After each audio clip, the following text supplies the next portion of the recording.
Good evening, everyone. Welcome to a meeting of the Hunterdon Central Regional High School Board of Education. Please be advised that this and all meetings of the board are open to the public and media, consistent with the Open Public Meetings Act, and that advance notice required therein has been provided. Meeting notice was also posted in the boardroom of the upper school campus, sent to the Courier News, Star Ledger, Express Times, and the Hunterdon County Democrat, and sent to the clerks of Delaware Township, East Amwell, Flemington Borough, Raritan Township, and Reddington Township. The public will have an opportunity to be heard as shown on the agenda. Can I get a roll call, please? Mrs. Duggan? Here. Mrs. Gong? Here. Ms. Gray? Dr. Halpern? Mrs. Kellogg? Here. Ms. LaCosta? Here. Mrs. Peterson? Here. Mrs. Rothel? Here. And Mrs. Santangelo. Here. All right, please join us for the flag salute.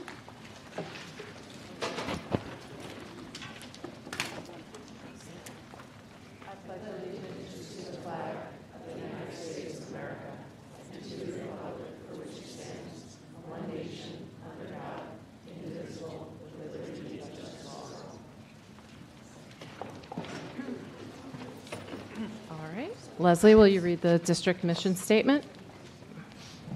Hunterdon Central is an innovative educational community dedicated to the intellectual, social, and emotional safety and growth of all students. While fostering curiosity and promoting wellness, we aspire to create powerful learning experiences, establish strong partnerships, and serve as contributing members of society. Thank you. I would like to move to approve the regular and executive session minutes of the July 21st, 2025 meeting.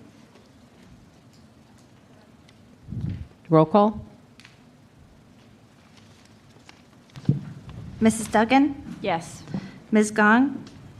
Yes. Mrs. Kellogg? Yes. Ms. LaCosta? Yes. Mrs. Peterson? Yes. Mrs. Rothel? Abstain. I was not here. And Mrs. Santangelo. Yes. Oh, yes, motion carries. Thank you.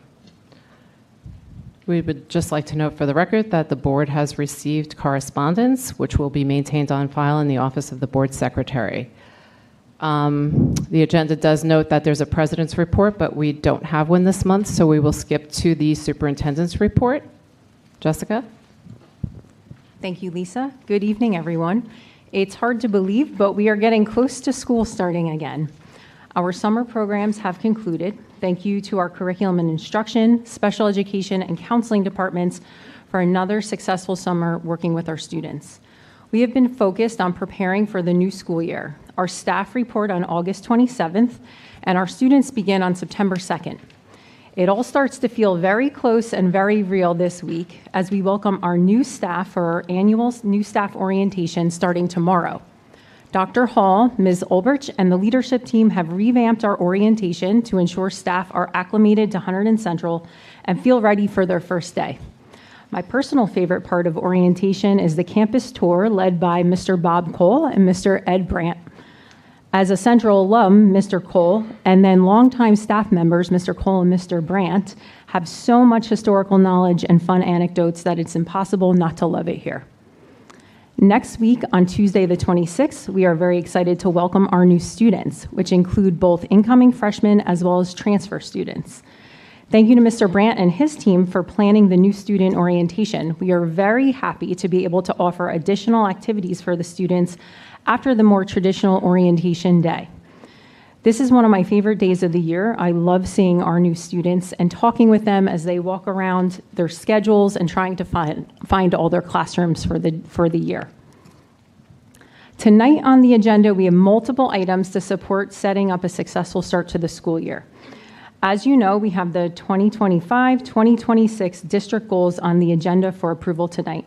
As I reported last month, I worked with the leadership team at the end of June in reviewing data from the 2024-2025 school year in order to create recommended goals for the upcoming year. Over the past month, the board reviewed the proposed goals and made revisions to ensure they reflect both district priorities and the board's perspective. We have amended the goal statements and have goals under instructional practices and student achievement, academic and wellness counseling, communication and student voice, fiscal responsibility and operational effectiveness, and student and staff health and wellness. What looks different this year than in prior years is the proposed measures of success under each goal statement. While you all know this, I think it's important for everyone here and for those watching to know that we are continuing to work on the metrics for each goal to be reflective of our mission statement. And I know Leslie just read it, but I'm going to read it again. Hunterdon Central is an innovative educational community dedicated to the intellectual, social, and emotional safety and growth of all students. While fostering curiosity and promoting wellness, we aspire to create powerful learning experiences, establish strong partnerships, and serve as contributing members of society. I appreciate the collaborative process and the continued review of the proposed metrics as we work together to ensure our goals are forward-thinking, realistic, and attainable in guiding our district's progress. We would like to have revised metrics prepared for our September board meeting. Related to this, I am very pleased to formally begin our strategic planning process. That begins tonight with a presentation from the New Jersey School Boards Association in just a few minutes, and an item for your approval on this agenda to contract with NJSBA for strategic planning services.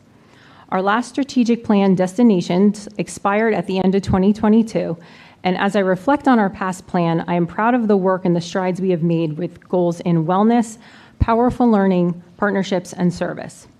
We will be relying on all of our stakeholders for input into our strategic plan. This includes you all, our staff, our students, our parents, our partners, and our community members.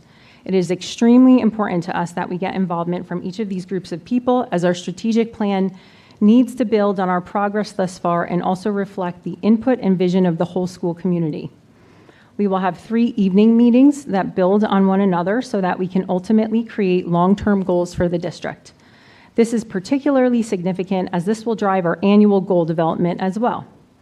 I am now going to ask us to move to the audience for a presentation about strategic planning from Ms. Mary Ann Friedman, Senior Field Service Representative with New Jersey School Boards Association. And you might want to bring your packet with you that was at your spot when you came in.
Oh, sorry. Because I was doing, are you recording the meetings? They are. Okay, so I need the mic. Yeah, if you don't mind. No, not at all. Okay. Good evening, everyone. I'm sorry that I'm going to have my back to all of you. I'm not used to having my back to the audience, but I need to be able to use the microphone for the recording, so this is where we are. My name is Mary Ann Friedman. I am a Senior Field Service Representative at New Jersey School Boards. I've been with the association for about 15 years now, and I'm very pleased to be here, and I thank Dr. Cangelosi-Hade and also the board for inviting me in tonight to discuss and talk about our strategic planning process. So we're going to talk a little bit about what strategic planning is, what the advantages are, how people can be a part of the process, and then wrap up and see if the board has any questions. So strategic planning really creates an organizational-wide vision and mission that directs and motivates stakeholder groups, all members of the educational community, to come together to work for the common good. And that's really important because education really needs community support today more than ever before. So that's what strategic planning will do. So the advantages are it allows the board to be very proactive instead of reactive.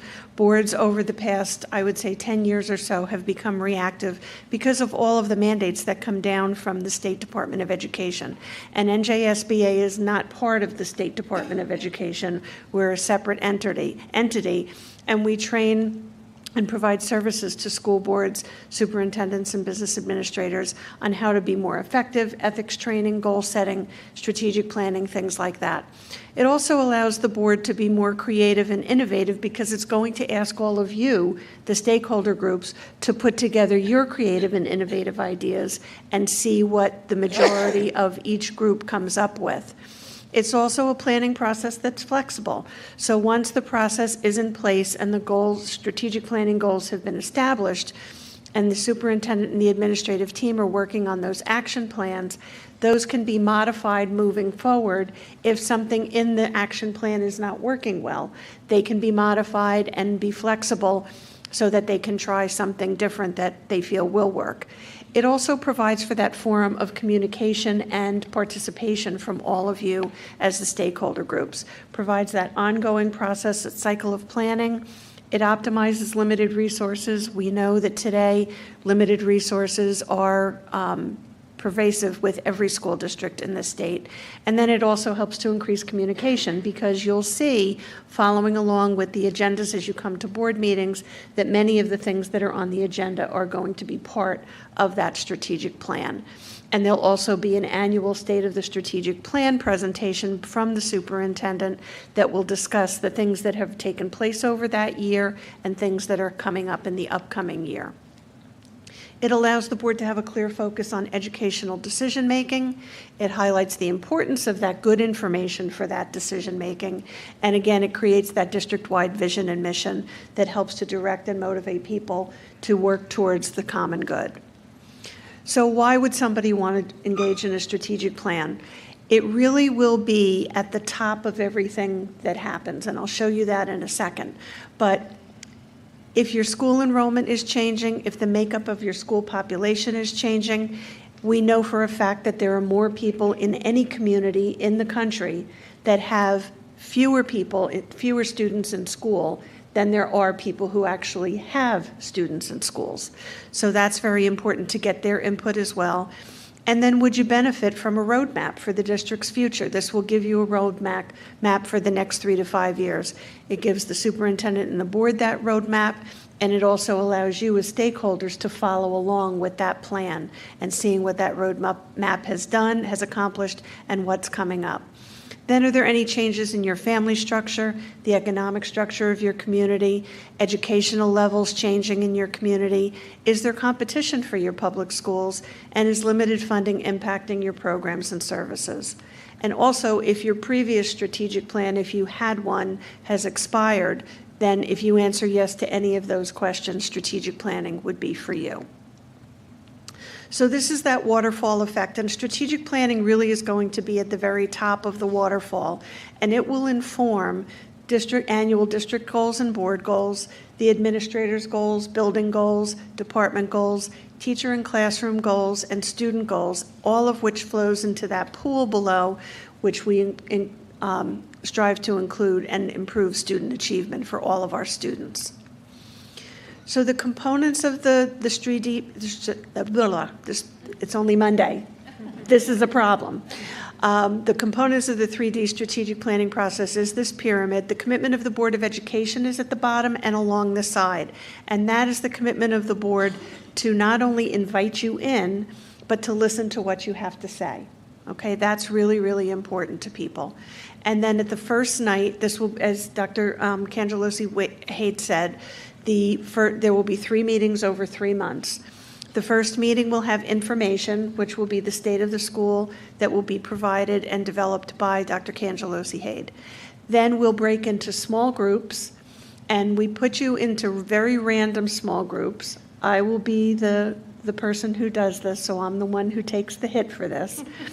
But we like for people to be, if you come in with 8 people and you all want to be at the same table because you're all friends, you're not going to get the full experience of what other people in your community value and what their opinions are.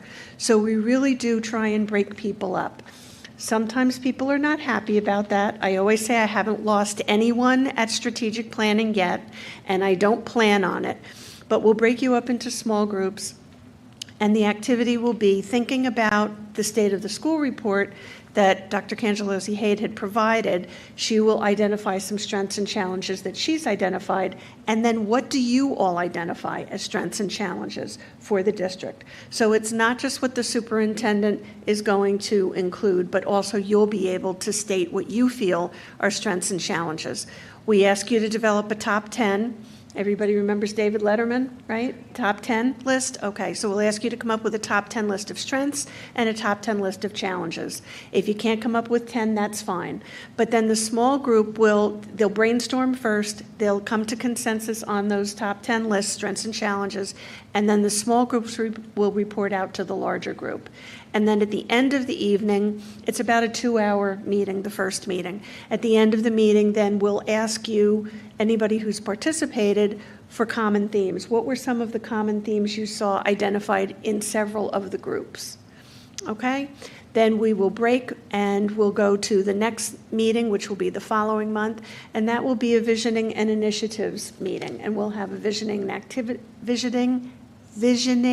and initiatives activity for you all. You'll be in different groups most likely, okay, because the random is pretty much being, left to each meeting. And we'll do a visioning exercise. We'll ask you to take a look at the strengths and challenges from the previous meeting, which will be at your tables. And it will also be on the website, usually within a couple of days after the meeting itself. So people who weren't able to come to the first meeting can look at that, see how we got to the conclusions that we came to, and be able to hit the ground running if they come to the second meeting and haven't been at the first. So we'll ask you that are there for the visioning and initiatives exercise to review those strengths and challenges and think about those challenges, and what if they weren't challenges now, they had been overcome? What would those things look like? And those could be the initiatives that you would like to set forth. And we'll ask each small group to come up with a vision statement. And then again, at the end of that night, we'll have the small groups report out and we'll come up with common themes. Again, things that they've seen repeated from group to group. And then we'll also identify goal areas, just very, very broad goal areas. And then at the next meeting, we'll come up with goal statements and objectives. And you'll be able to, I always call it strategic planning gone wild, because you can sit wherever you want. I'm not going to direct you to any specific table. There'll be 3 to 5 goal areas, and those goal areas will have a tent card at each table, and you'll be able to go to whatever goal area you would like to work on. And if you would like to work on more than one, you can contribute to one and then go to the next. Okay? Then the strategies and action plans will be developed by the administrative team over about 2 to 3 month period of time. And then when those are completed, they'll send those to me. Dr. Cangelosi-Haight will send those to me, and then I'll incorporate those into the final plan, and I'll come in and present that as a final plan to the board, and that's usually about in the 4th or 5th month of this process. So who can participate? Literally everyone can participate. Board members, past, present, and future parents, okay? Staff and administrators, students, present and past. We can even have future students. So you will be able to invite all of the students from your neighbor and community from your neighboring districts that sent your receiving districts, and you'll be able to ask them to participate as well. And then community members and town councils as well can participate, and community businesses, ministerium, all of those folks will be able to come and participate. It's really the more the merrier, and we really appreciate people who come out. You can come out to all 3 meetings. If you can't make all 3 but can come to 1 or 2, we appreciate that as well. Okay, so it's not mandated that you sign up for all 3 meetings at the time. Student voice is something that is absolutely critical to this plan.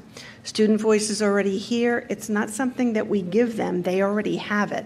But it's something that we honor, and we honor that by inviting them to come in and listen to them, okay? And then incorporate those things that they talk to us about into those plans, okay? And these can be middle school students, and they can be any of your high school students. So how can you participate in the strategic planning in the 3D? It's again a 4 to 5 month process. You can attend and actively participate in any of the 3 meetings. I think we're hoping to be able to do one in October, November, and December. Then become involved in the schools as you're able to. Okay, there are lots of opportunities for people to get involved in school districts today. And then attend board meetings as you're able to, also to hear the progress towards achieving the strategic planning goals. So what questions may the board have for me? This is your question and answer period. And if you want to, are they okay to go back to their seats if you want to, or you can ask from here? Yes. What have you found are best practices in this process?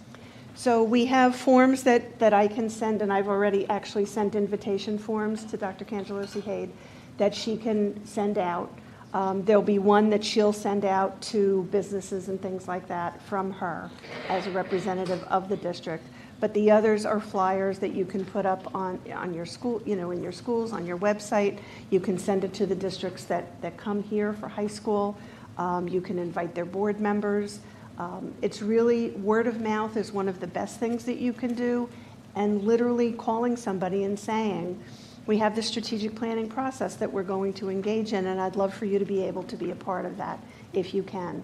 People always respond to that more than they respond to a flyer, but the flyers work too. Did you have a question?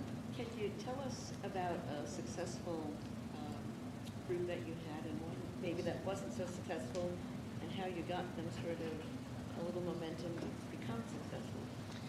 So usually coming out and talking to the board and to your community members, and you really, for an August meeting, you have a good representation of people here. So that will also help. And we'll send out those flyers. Back to school night is a wonderful opportunity for you to be able to talk about the strategic plan, because that's the time that you get the most parents in. You'll also have students here that night. So that's the time to really get the parents interested in this process, and you can talk about it. This presentation is Dr. Cangelosi-Hade has it. You can put it up on your website if you would like to. We'll add the dates once the dates are confirmed. If the board approves the going with New Jersey school boards, we can add the calendar to the website as well, and that will let people know when these things are going to happen.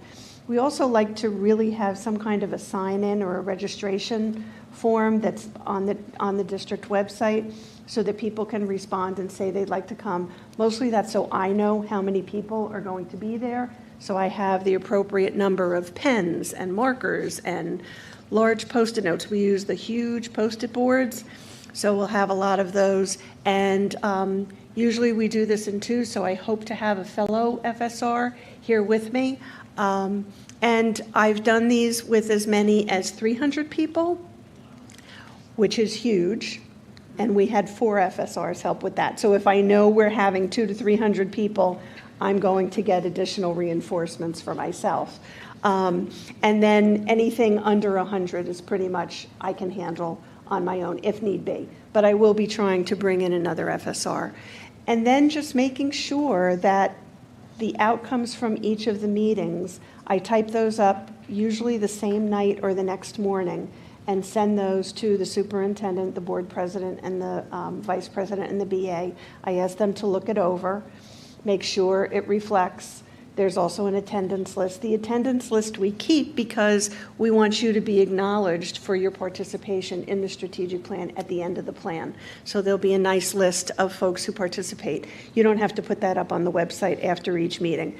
But then people can go in and look at and reflect on what you all did that night. And as I said, if somebody couldn't make the first meeting but wants to come to the second meeting, the outcomes are such that they'll be able to see exactly what happened that night and how we came to the outcomes that we came to. And so it gives them the ability then to come in and really kind of hit the ground running with the second meeting. Okay? And then doing that, it helps people to stay focused on the plan also. I hope I answered your question. And you'll have food. So there's always the stipulation, if you feed them, they will come.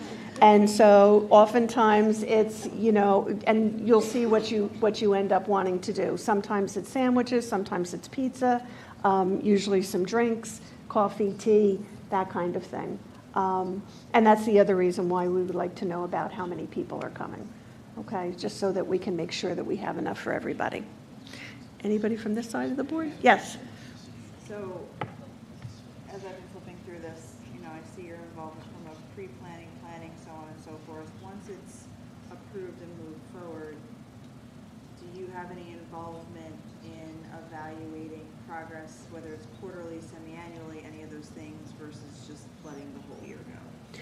We do not, but you can, what I've seen a lot of districts do, and this is for the board and the superintendent to discuss, is when they have their agenda then, once everything's been approved, the final plan has been adopted and approved, what they will often do is identify items in the agenda with the goal statement or the goal area that it pertains to in the strategic plan. So you're always going to see what's coming from the strategic plan. And remember, it's really going to dictate and give you guidance on everything that you do moving forward. So everything that's included in the strategic plan will likely be coming forward at board meetings, and you'll be able to see those things. So as people come to board meetings or watch the live feed or watch the recorded version, they'll be able to see those things that are apparent that have come from the strategic plan. The other thing that I just wanted to mention is things that come up on this through the strategic plan are not always possible to do. So there may be some things that are requested and that are suggested and recommended in the strategic plan that are not possible. I had a district years ago, a shore district actually, down in the southern part of the state, and somebody came, it was a one-building schoolhouse, and it was about 100 years old. And one of the students said, wouldn't it be great if we had a rooftop pool? The answer is yes, that would be great if you could have a rooftop pool. However, I explained to the student, I said, this might not be possible because of the age of your building and the fact that it's the weight that would be on the roof, but the superintendent will investigate that with your township committee architect and an engineer and see if that's possible. And so the student looked at me and he said, okay, well, if that's not possible, then can we do maybe a rooftop garden? I said, now that's something you can probably do. And I believe that they do have a rooftop garden going on right now. And so what ends up happening is if there's something in the strategic plan that can't be accomplished, the superintendent just needs to be able to say, we did investigate this, we did everything we could to see if this was possible, and it wasn't possible within the confines of this strategic plan. But we may be able to do it at some point in the future. So it's not necessarily lost, and it's not because somebody just didn't feel like looking into it. We looked into it, we tried, but it's not possible right now with funding and everything else. We did have a district years ago before the accountability regulations came out. It was a rather large school district, and they wanted to hire a full-time public relations person. And that was in place for their 4th year of their 5-year strategic plan.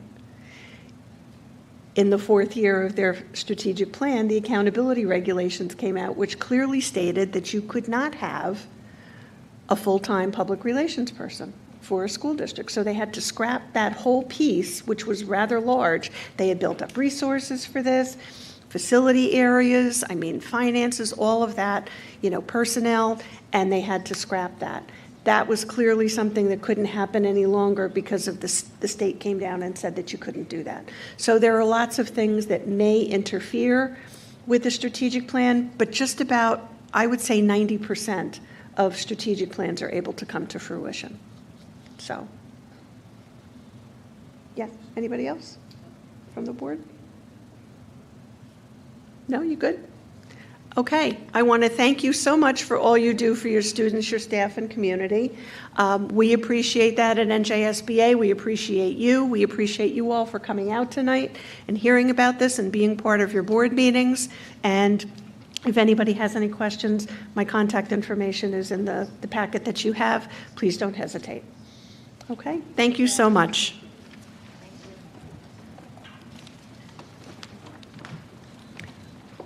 pull this out. Okay? Thank you so much. You're very welcome. And I will talk to you soon. Okay, thank you. Have a good rest of the night.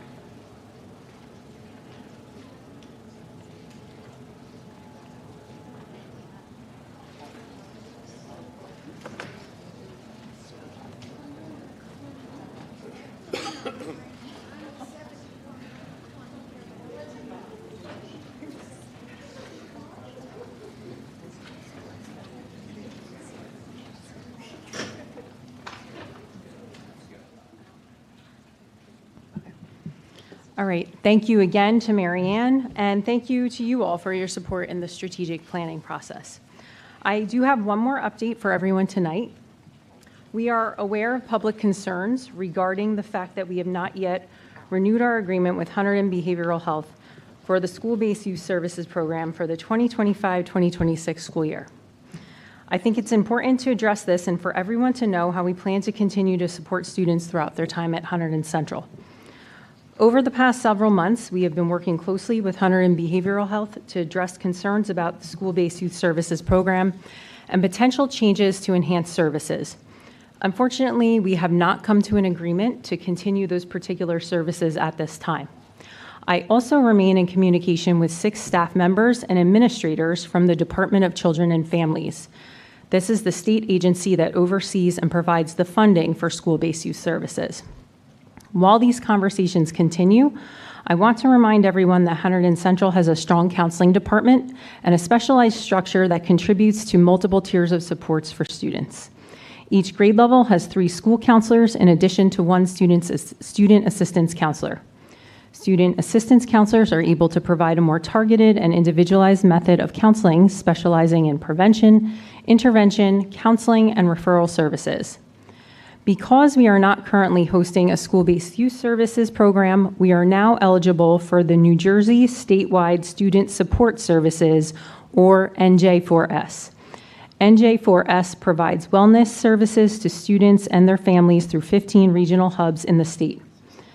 Additionally, we continue to evaluate and recommend other mental health services, such as Care Plus on the agenda tonight, which will fulfill the motto on our district seal, a sound mind and a sound body. We remain fully committed to providing the very best educational experience for every student, and this commitment includes a strong focus on their health and well-being. And last but not least, you will see the Hib and suspension report on the agenda. This will close out the 2024-2025 school year with the 1 Hib case from executive session from last month.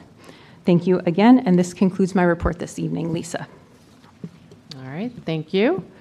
So before we move to the first residence forum, which is basically comments on the action items on the agenda only, we will have a second forum at the end of the meeting. I just wanted to know, because we have more people than usual, how many people are looking to speak right now? Okay. So we don't have to.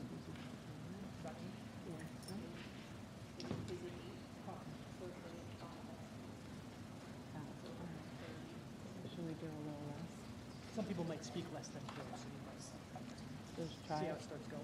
Okay. All right, we were just trying to figure out if we needed to reduce the 5 minutes. Okay, so we'll open up the first public forum. You could step forward and just list your name and municipality. We'll see.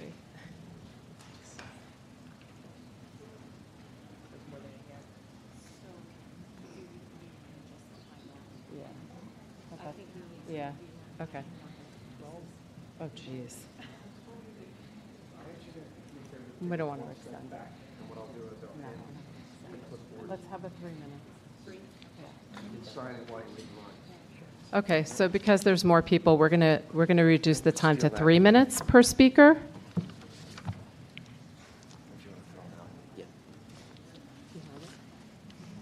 All right. So whenever you're ready, we'll do the 3 minutes. Thank you. Okay, my name is Ronald Levy. I live in Delaware Township, and I'm speaking to something that was just spoken about by the superintendent. I understand that funding for Care Plus services for the coming year is going to be voted on tonight. and I would like to speak in strong support of continuing Care Plus counseling services. I signed a petition in support of Care Plus this morning. I would like to read that petition for the record. The board has a copy of that petition. As of this afternoon, there were 425 signatories on the petition, and that's only after 3 days. So let me read the petition now and mention that speakers following me will be talking about their direct experiences with Care Plus. We, the undersigned stakeholders and community members, are deeply concerned that the board has not yet voted on Care Plus for the 2025-26 school year. Without timely action, there may not be enough time to ensure these critical services remain in place for our students. Care Plus is a vital part of the school-based youth services offered alongside traditional assistance counseling. While the school funds many enriching activities such as sports and theater and values their importance, some students, including those who participate in extracurricular activities, require more targeted support to thrive. Care Plus identifies and supports these students, filling the gap by bridging school and personal challenges through integrated services offered both within and beyond the Aspire program. These Care Plus on-site professionals do not provide mental health counseling or prescribe medication. Instead, they focus on building skills, increasing knowledge, and equipping teachers and families to helping students succeed in school. They conduct suicide assessments. They support students who might otherwise require costly out-of-district placement, and they help them remain engaged in their education. These services also reduce absences for outside appointments and address health issues that can interfere with learning. This program is not only an efficient use of taxpayer dollars, but also directly boosts student achievement. If you believe in student success, you know how essential Care Plus is and cost-effective Care Plus is. We urge the board to act now to ensure it continues for the 2025-26 school year. Thank you. Thank you.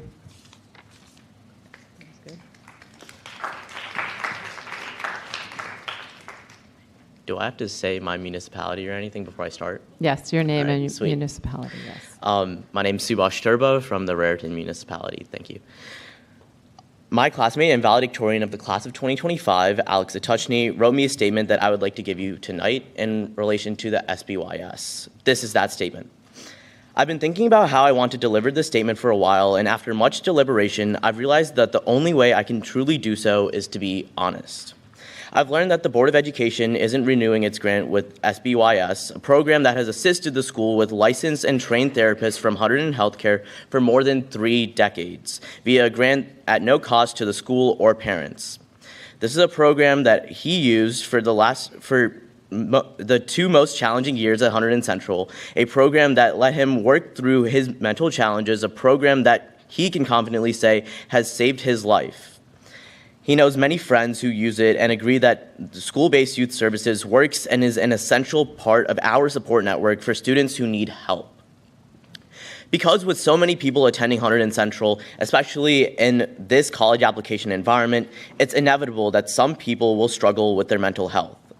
What this program is to them is an opportunity to get professional support when they otherwise may never have had the means of doing so. A way to find somebody who will listen when they feel alone, and a safe space to find solace in when they have nowhere else to go. Let's not forget what happens when these sorts of support networks can't be reached. Let's not forget the Hunterdon Central sophomore who took their own life not that long ago. Let's not forget the solemn silence that filled our halls afterwards, the grief that their family felt, and the vow made by Hunterdon Central's special education teacher, Michael Bernhard. We need to make sure that this never happens again. Let their presence and their absence forever remain a reminder that every student deserves support and not one of them can be afforded to be lost. I'll never know what went on in their head, but I'll know what it's like to not want to live anymore, is what Alex wrote here. I know what it's like to be afraid to tell my family, to ask for support, and I know what it's like to feel like there's no way out. The reason I'm here today is because of the amazing work that the SBYS counselors did to create a safe and welcoming space for me, where I wasn't afraid to tell somebody that I was struggling. I can't thank them enough, so to see the program not being renewed is nothing short of baffling to me. For something that costs neither the district nor the parents any money, the school-based youth services have left an immeasurable impact on thousands of students. I implore you to re-sign the grant program that saved me from myself before somebody becomes the next student who makes another teacher say, never again. Thank you. Thank you.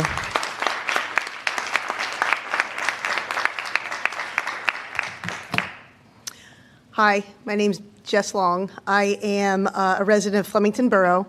I have 2 of my own children here at the school, and I'm a vice principal right now, and I'm speaking on behalf of a communication that was sent to you earlier today. I'm going to just go through some of the points there. I've been a vice principal here for going on 6 years, and I've been in the school as an employee for 22. So I just kind of wanted to focus mostly on Care Plus. We did have some communications in our email to you about the student assistance counselors, but I think tonight is the bigger decisions about Care Plus. So as a vice principal, I have a special relationship with Care Plus. I just wanted to talk about some things they could provide to help you guys make your decision tonight.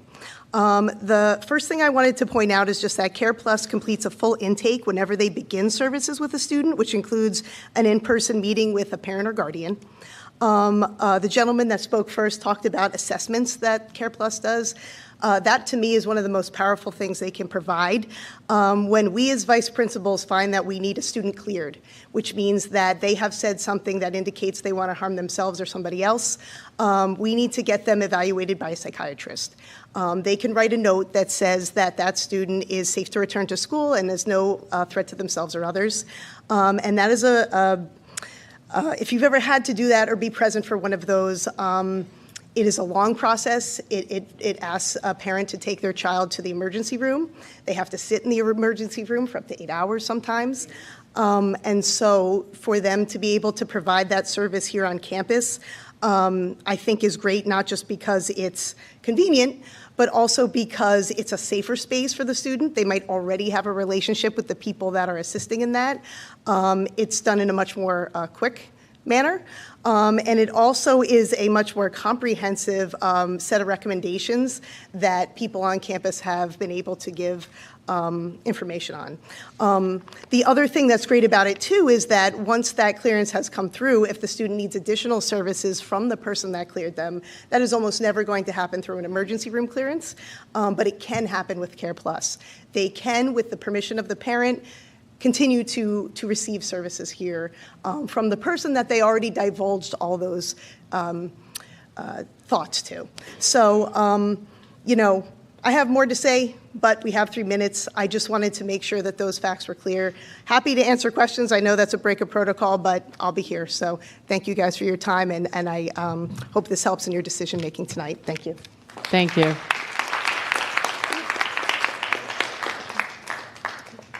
Hi, everybody. I'm Marcia Goldstein. I live in Raritan Township. And I have to say that, first of all, thank you all for all the time that you give in serving on the board. My husband, Bruce Davidson, did it for 3 years, and I missed him every Monday night, well, every time he had a meeting. In any case, I am so puzzled as to why you wouldn't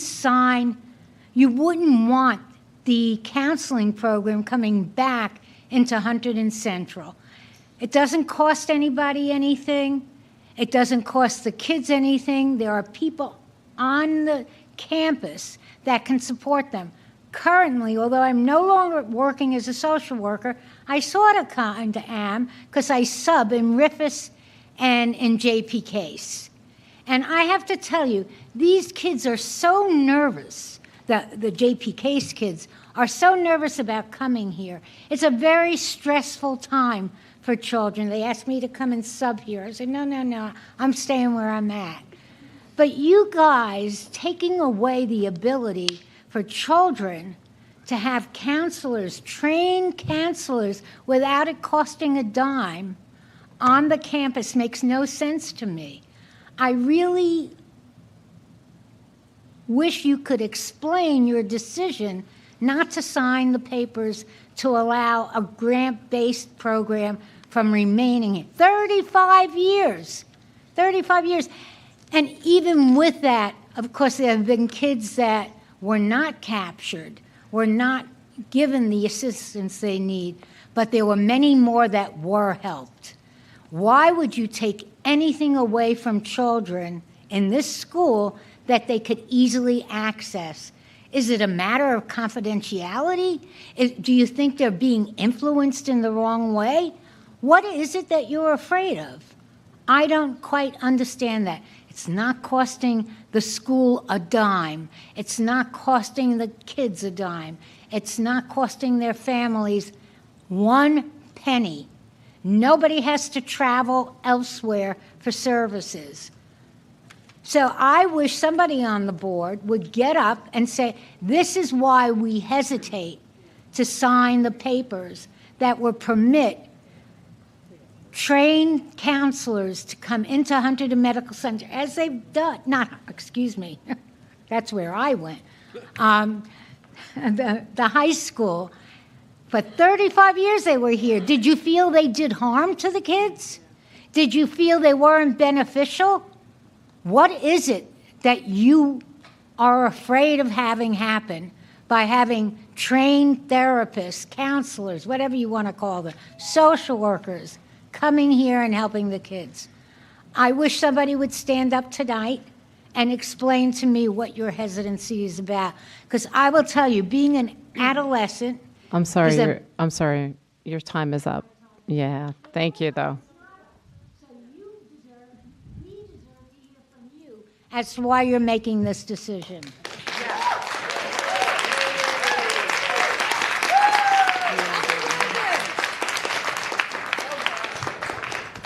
So before we move on to the next topic, just to clarify, for purposes of what's on the agenda tonight, there is no item related to school-based youth services. There is a resolution related to Care Plus counseling services. And just to without going into great level of detail, I think it's fair to say that the administration tried working with Hunterdon Healthcare since February, before February, to address various concerns with well, I'll give it to you, so please let me finish before you cut me off.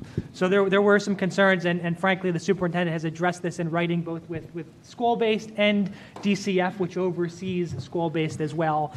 In terms of the school-based concerns, they included the amount of times that the counselors were seeing students before getting consent, either from the parent or the student when the student was over 18. They included things that were in the inconsistent with the affiliation agreement that had been provided. Frankly, the agreement between the district and school-based Hunterdon Health was a one-page document that I think looked more like a field trip permission slip to some people than an actual legal document. There were indemnification concerns in terms of liability arising from this, all things that were tried to be addressed through the process of discussing it. Other issues, data request in terms of when school-based youth services was seeing district students. We understood that they had that data, but they weren't willing to share it with the district. Just overall insight and consistency between the DCF program for the funding that school-based received and how that was being implemented in this particular instance, and a refusal to provide documentation or discuss changes to it to be consistent with that. I'm confused. Is there litigation involved? I'm not sure why the attorney is speaking. I'm speaking because I speak on behalf of the board in this instance. So I've been requested, and if you don't want to, you've asked for information. I'm providing information. You might not like the answer, but allow me to finish, please. No one is cutting it. I'm going to do a motion to table, please. I mean, a motion to go into recess. Yeah. Okay, so listen, this isn't a back and forth, so you need to just be respectful and listen, otherwise we're going to take a recess. This is not a back and forth. He's making a statement. Do you want me to continue explaining? Yeah, okay. Somebody continue? Yep. Okay. So beyond those concerns, and again, these are all things that have been addressed, both the school-based and Hunterdon Health and the DCF on behalf of the administration. in deciding not to recommend the continuation of this service. There also were concerns with specific questions being asked of Hunterdon Health that they declined to answer, various phone conversations where they chose not to respond to those and imposed arbitrary deadlines that we found out were not in fact being imposed by DCF. An outright refusal to consider any amendment to the contract, again, this one-page document that had been in place, and just a general, unwillingness to discuss with the superintendent the concerns that were identified by the administration during the course of the year. As a result of that, the administration chose not to make the recommendation to continue with it. There is no agenda item specific to school-based on the agenda tonight, so that's kind of where we are. Anything you want to? Yeah. If you want to speak about school-based specifically, that'd be perfectly fine to talk about during the second public comment, but the first public comment is specific to items on the agenda itself. Thank you. Okay. All right. We're good? Yes. Hi, Nancy Tucker, Raritan Township. Hi, everybody. I'm here tonight as a resident of Raritan Township for 30 years, as a mother who has had 2 children go through Hunterdon Central, as a staff member who was the communications officer for 20 years, communicating with our public about unspeakable tragedies, fires, floods, a pandemic, and unheard of home schooling that lasted for over a year. And during all of that time, I really gained in-depth knowledge about our community's reactions to things. I am also the co-chair of the Partnership for Health's Mental Health Action Team. And I want to make it very clear, I am not speaking tonight on behalf of the Partnership for Health. I am speaking on my own behalf based on my experience as the co-chair of the Mental Health Action Team. But I wanted you to be aware that the Partnership for Health every 3 years comes up with a community health assessment. We are at the end of the 3-year cycle. 3 years ago, coming out of COVID, mental health is a part of this assessment. Loud and clear, very strongly, we learned from all our constituents and all our health partners that depression was a serious concern for adolescents and young adults in our county. As a result of that, the Community Health Improvement Plan that was developed focused on depression in that age group, and that means doctors' offices, schools, organizations, all focused on that and made it a priority and developed action plans based on that. We are now completing the 3rd year, the cycle community health assessment, and are extremely concerned because what we've learned from all of our constituents is an extraordinary high level of anxiety in our adolescents and young adults. This is especially concerning because Hunterdon County has a higher rate of anxiety and suicide than the state of New Jersey. We are one of the top 3 counties for those concerns. We are developing a community health action plan that is going to address that will be released at the end of the year. I am asking you, I am actually begging you, mostly as a mother, to really consider eliminating all resources for mental health programs from our campus. I know, and I'm speaking about Care Plus, I know that Care Plus is remarkably beneficial. And what I have always liked about it is that it does not remove students from class and give them private therapy. It involves families and parents, which I know is so important to this board. It's a program that has great... I'm sorry, your time is up. Thank you. I don't know.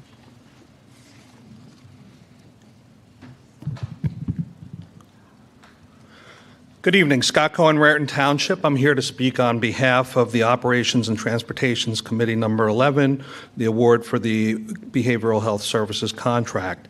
As we're reminded at the start of every Board of Education meeting, Hunterdon Central's mission statement is read aloud. Tonight I want to focus on the pieces of the mission, two pieces of the mission statement, the emotional safety and promoting wellness, two essential components for student success. Quite simply, if our students are not well, they cannot learn. At last month's meeting, the board voted to advance a significantly revised version of Policy 2411, which governs counseling services.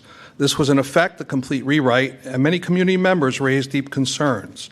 The reason was clear. The language of the new policy shifts away from the school directly fostering emotional safety and wellness and instead places greater emphasis or perceived emphasis on college and career readiness.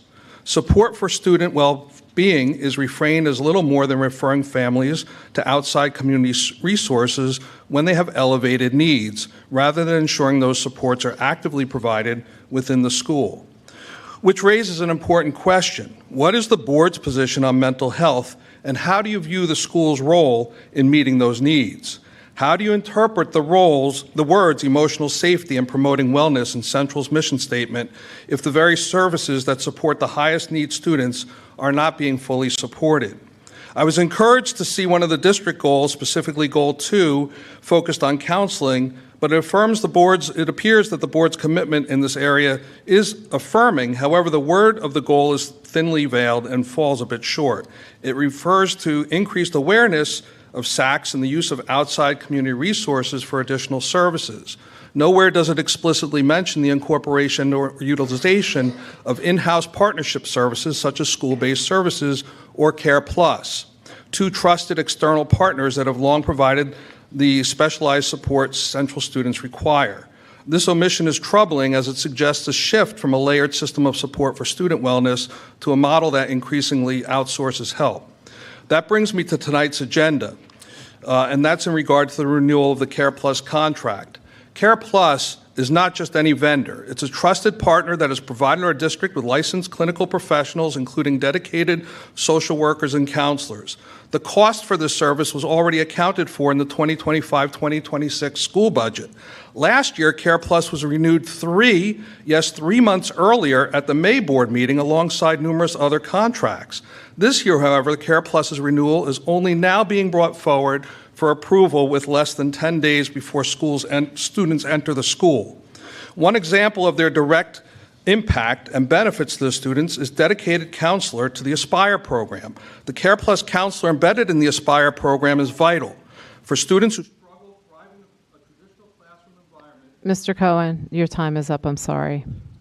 Thank you.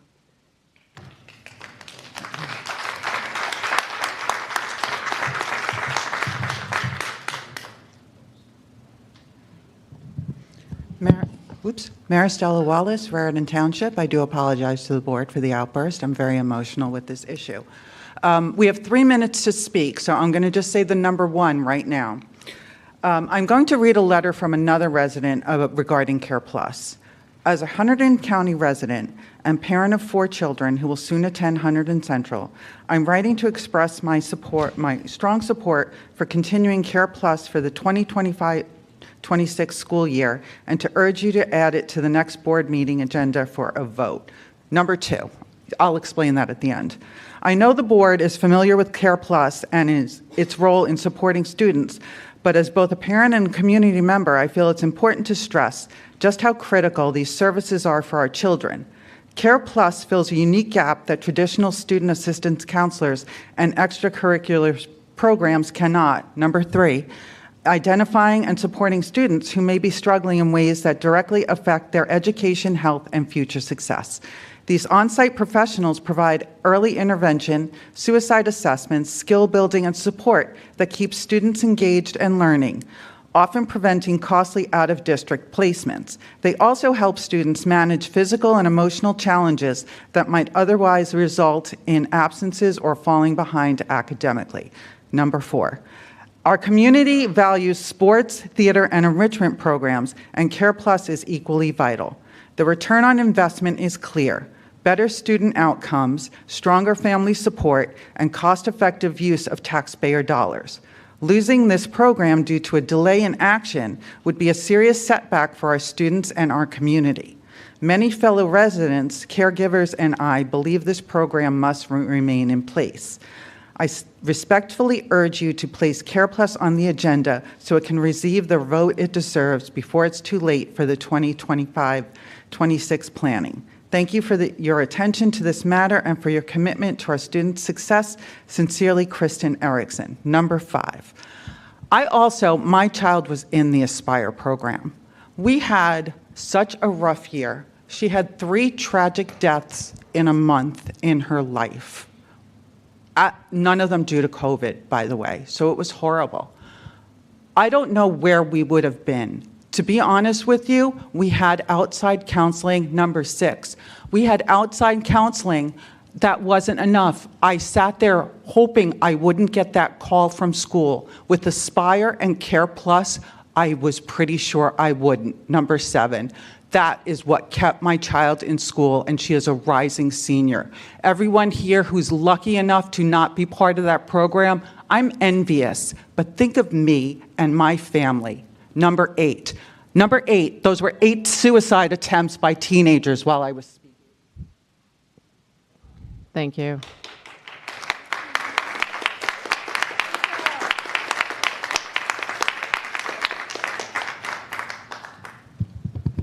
All right, I prepared for 5 minutes, so this is not going to be as nice a flow. But Nikki Bryce, Raritan Township. I'd like to bring up the next item on the agenda, the district goals. And I really hope that you will spend some time to have an open, honest, public discussion about the process of coming up with these particular goals. I noticed on the agenda it says move to approve the district goals for the 2025-2026 school year, but it does not say as recommended by the superintendent like it does on nearly 20 other action items throughout the rest of the agenda. I just hope that the superintendent, the administration, our educators and experts who would have the best understanding of Hunterdon Central's needs, challenges, and strengths were engaged during this entire process. I want to point out specifically with respect to goal number 2, and I think Mr. Cohen touched on this, regarding academic and wellness counseling. Although reference is made to guidance counselors and student assistance counselors, the wording does imply that the level 2 and level 3 counseling services through school-based counselors and the Care Plus program respectively will no longer be offered through Hunterdon Central. I understand Care Plus is an agenda item that's up for approval. I hope you do vote to approve it like the other speakers have spoken about. I do think the more you can provide within the school by having these higher level counseling services in place, the less risk you have of students deteriorating to the point where they'll need something more than the school can provide. For example, classification for emotional issues that leads to out-of-district placement, that would be extraordinarily expensive for taxpayers. I just worry that if you're taking away services, you're opening the school to additional liabilities and additional costs. And I'm going to change course a little bit here with the final goal, goal 5, student and staff health and wellness. The goal starts, the proposed goal statement by saying Hunterdon Central will ensure the students and staff are well maintained. What does this even mean? I think it needs to be defined what well maintained. I kind of laughed at this. I think it's broad, and my first reaction honestly was, will you be cleaning their fingernails? I mean, what is keeping the students well maintained? And then it goes into bathroom cleanliness. I'm just sort of astounded there is a district goal about bathroom cleanliness. Is this necessary? I just have more questions than answers at this point, and just please, help us understand. Thank you.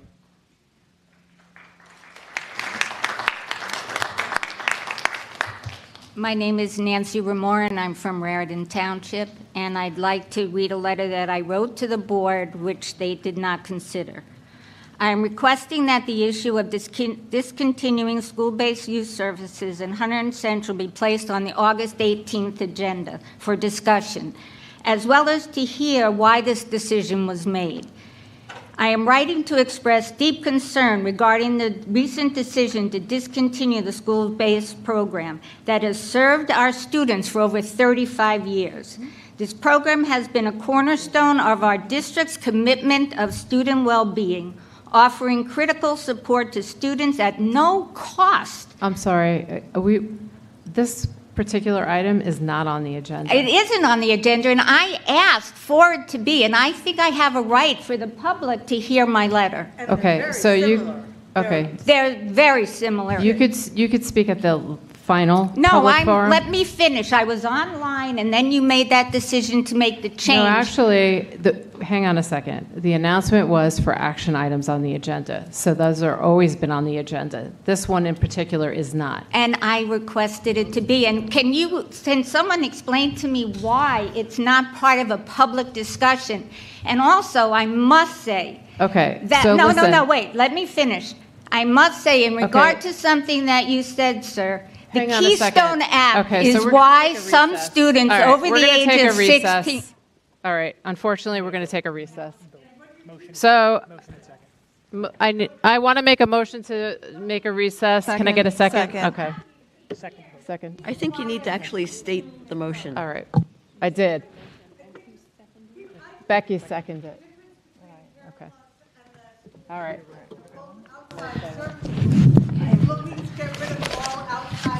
All right.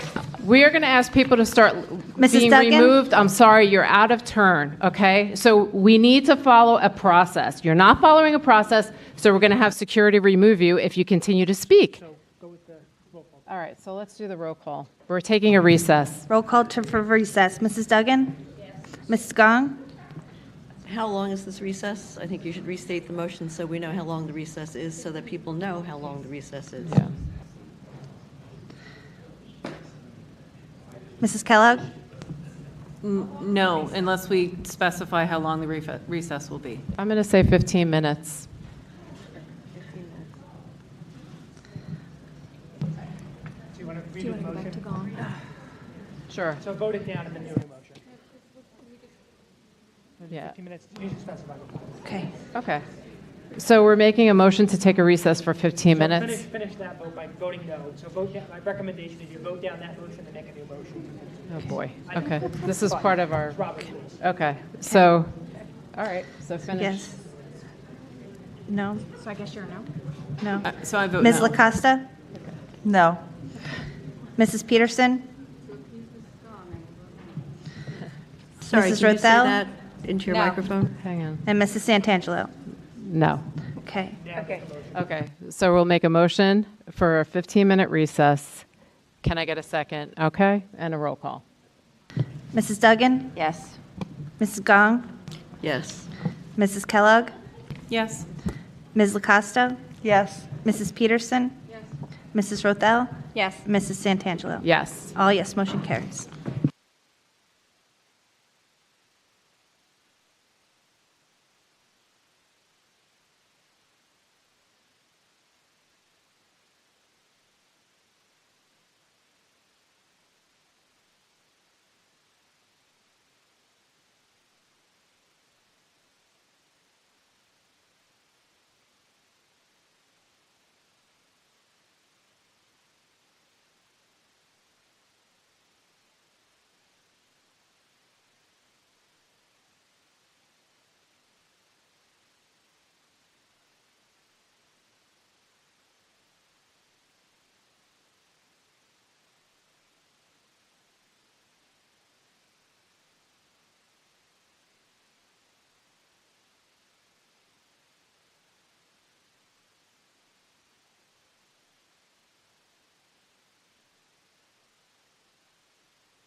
A live stream.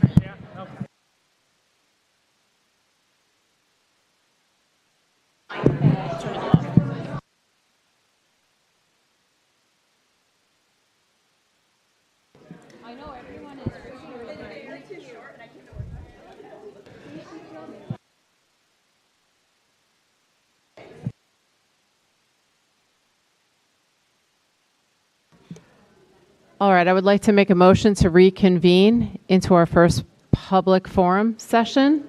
Can I get a second? Second, okay. Do we need to do a roll call? All in favor? All in favor? Aye. All right. All opposed? All right, so just a reminder that we are not speaking about school-based youth services until the end of the final public session. This is just about items on the agenda, and we're going to finish up with 3 minutes per person, just the people that were remaining in the line. That's it.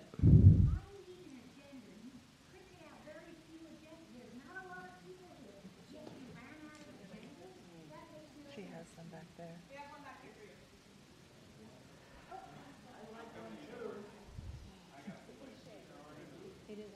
Okay. Okay. Whenever you're ready.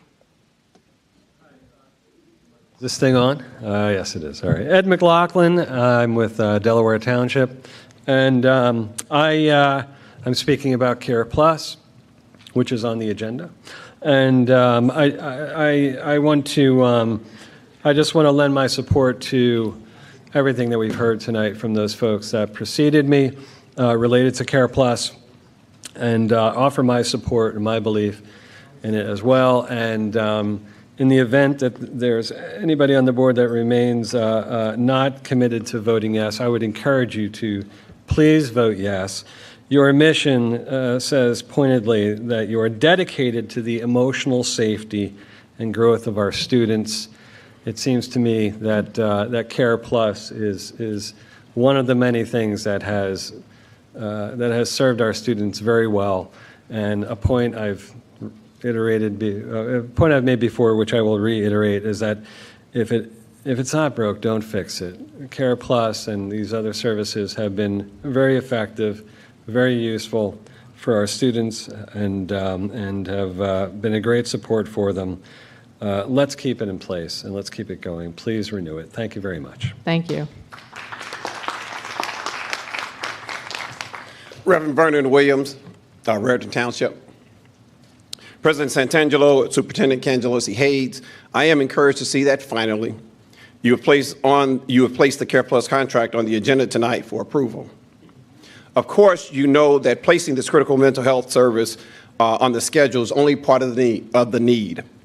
I expect that you will move forward with the approval of this service tonight. I'm at a loss to understand why the board has been dragging its feet in approving this contract, given that you voted unanimously to approve the 2025-2026 budget that included the Care Plus service back in March, April, which you did not object to at that time. The Care Plus service is obviously something that Superintendent Cangelosi Hayes and her administration feels very strongly that it is needed. As a board, part of your task is to support the superintendent. If you do not support the superintendent in providing this critical service, then you owe the residents and taxpayers a cogent answer as to why you voted for it in March, April to place the funds in the budget, and now we'll turn around and say it is not necessary. I'm concerned that ideologically, something has changed since your stated board goal number 2 does not speak of this critical in-house mental health service that is already, again, accounted for in the budget.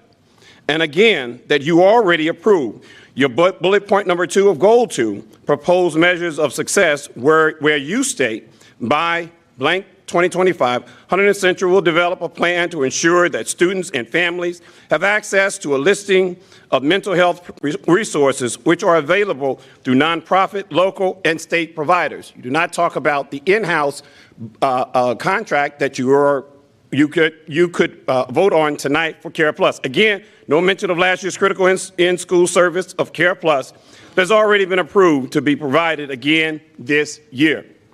Also, I'm concerned that you might be thinking of not renewing this vital service that has been a tremendous help to so many of our students because of the changes that you have made to Policy 2411, governing mental health services at the school, which I commented on at the previous board meeting. I anxiously await your proving me wrong by going forward with the vote on the Care Plus service tonight in the affirmative, approving the Care Plus contract that you agreed to do when you voted for it in the budget you approved back in March, April timeframe. Thank you. Thank you.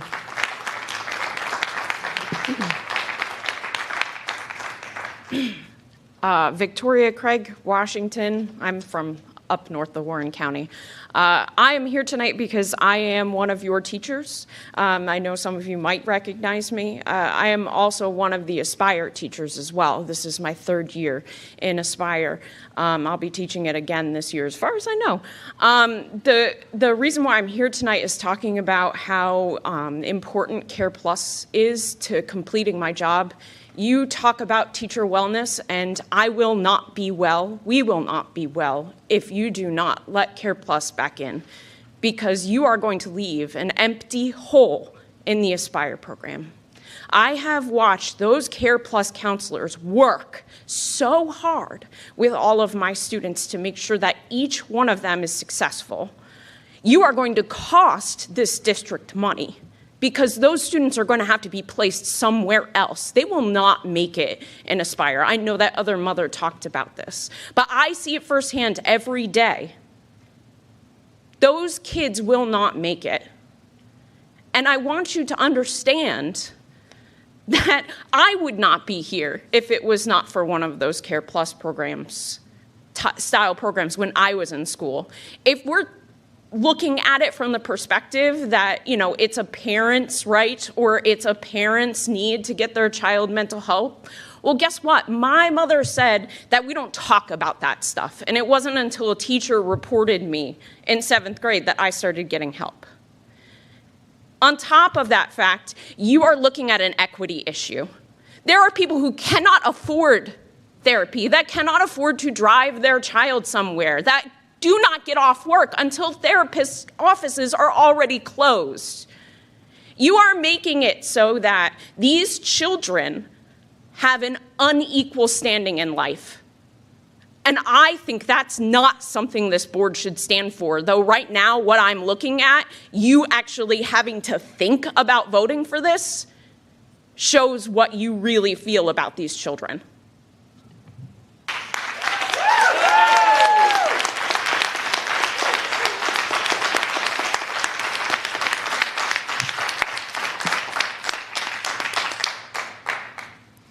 Rachel White, Raritan Township. I'm going to finish the gentleman's speech from earlier. One example of the direct Care Plus counselors' impact and benefits to the students is the dedicated counselors to the Aspire program. The Care Plus counselor embedded in the Aspire program is vital. For students who struggle thriving in a traditional classroom environment, Aspire provides a pathway to success and place for those students to do school. But that program only works because students have access to both a student assistance counselor and a Care Plus clinical professional working together to support their emotional safety and wellness. Without that partnership, many students would not have the same opportunity to remain engaged, reach graduation, and look forward to a meaningful future. Our collective objective, I hope, would be to see students stay in school and complete it successfully. While the direction with school-based services remains unclear and is not on the agenda tonight, I urge each of you to consider how closely both of these critical supports tie back to Central's mission and support getting them back up and fully functional for this academic school year.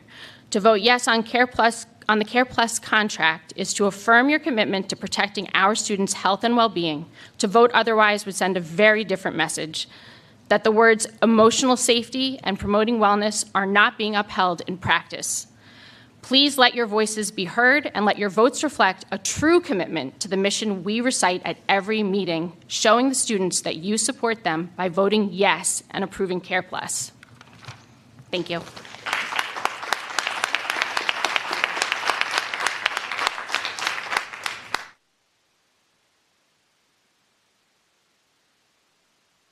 Sorry. That ends our first public forum session. We will be moving into our organizational items. We have 6 items to move. The first one is the district goals. I just want to mention Jessica Cangelosi-Hayde mentioned in her superintendent report that we worked together on the goals. So I just want to mention that. The second item is to increase the bid and quote threshold to $53,000 per the state. The third is the officials for the various positions that are listed on the agenda. Those are the school officials. The fourth is the adoption of curricula. The fifth is the adoption of textbooks. And the sixth is the HIB report, which our superintendent had already addressed. So with that, I would like to move items 1 through 6. Can I get a second? Second. Any comments on the action items? Yes, I have comments on our district goals. And I'm just going to read from my notes. I'm not sure how we approve this incomplete document. So notwithstanding that we couldn't meet as a full board and get to discuss goals at a board retreat, I don't think I can approve an incomplete document. And what I mean by that is that the metrics have all these blank spaces throughout the document. So who fills these in, and when does it come back to the full board for approval? The goal statements, and with all due respect to the author-editor, the language is not what I would expect from members of a school board. There are run-on sentences, too much jargon, and sentence fragments that don't make sense. I also stopped at goal 5. Hunterdon Central will ensure the students and staff are well maintained. I'm not even sure what that means. But back to the metrics, at my committee meeting, we discussed and agreed that the metrics would be a work in progress. We would collaborate with the superintendent on the metrics. So I'm surprised that these measures of success are blank and that you want me to approve them. I can't approve the document as it exists today. Thank you. Okay, any other comments? Just to add to Ms. Gong's comments, I was in a separate committee meeting, but during personnel, the discussion was to approve simply the goal statements and then continue to work with Ms. Cangelosi-Hayde on the metrics. Obviously, I'm a bit surprised by the document that we have in front of us. I have similar concerns to Ms. Gong. I also have concerns about human supervision and no capital expenditures, particularly around the bathroom goal under goal number 5. I'm not sure how we improve the bathrooms without spending any money. So I don't think the goals are realistic. I think the intention was to make them specific, measurable, achievable, relevant, and time-bound. And so I can't support these goals, especially with the blanks and the fact that they're just not achievable or realistic. Any other comments? I just wanted to comment on, first of all, I think that goal number 5, I don't think that was... Sorry, that didn't work. I think that goal number 5, that was not I think that must have gotten a lost in transition. I don't recall. I think that's different than what we saw the other day as far as the actual language of the goal statement. However, I know that many members of this board worked really hard on this, and I know that it's very easy to tear things down, especially when you don't participate in building them. But I know that at least one board member, actually 2 board members that I know, said they wouldn't participate in the goals. So it's unfortunate to hear, bashing goals. That it's, like I said, it's very easy to tear things down, but it's a lot harder to build them. So that's all I have to say. So I did participate in the goal process, and if we were to separate the motion, we could probably talk about each goal separately. But since you think that goal 5 is not what was written, what happened to goal 5? Is there a new document that I don't have? Yeah. Did it get on the agenda? Was a different version put on the agenda? I don't know. I mean, maybe I'd have to look. Yeah. It might just be the wrong version that was sent.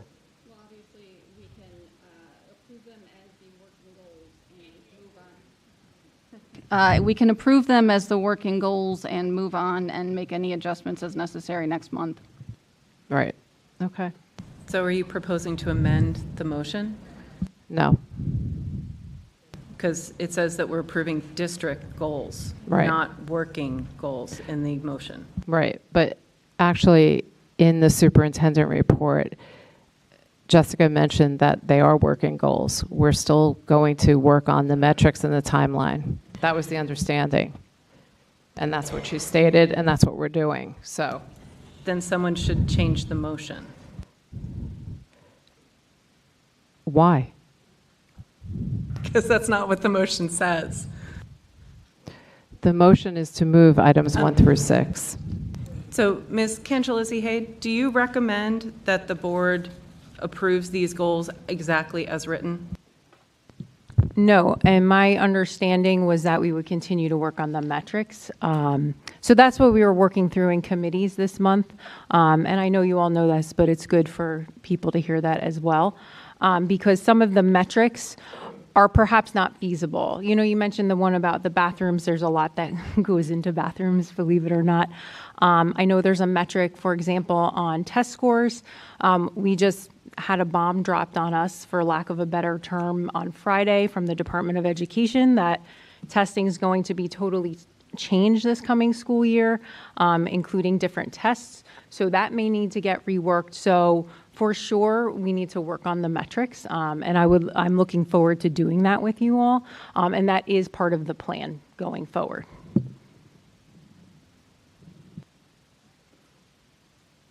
Okay, any other comments? Okay.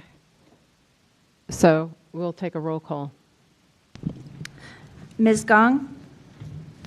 So for organizational items 1 through, let's see, is it 1 through 3, 4? Sorry, 1 through 4? 6, thank you. No on 1, the district goals. Yes on 2 through 6. Mrs. Kellogg?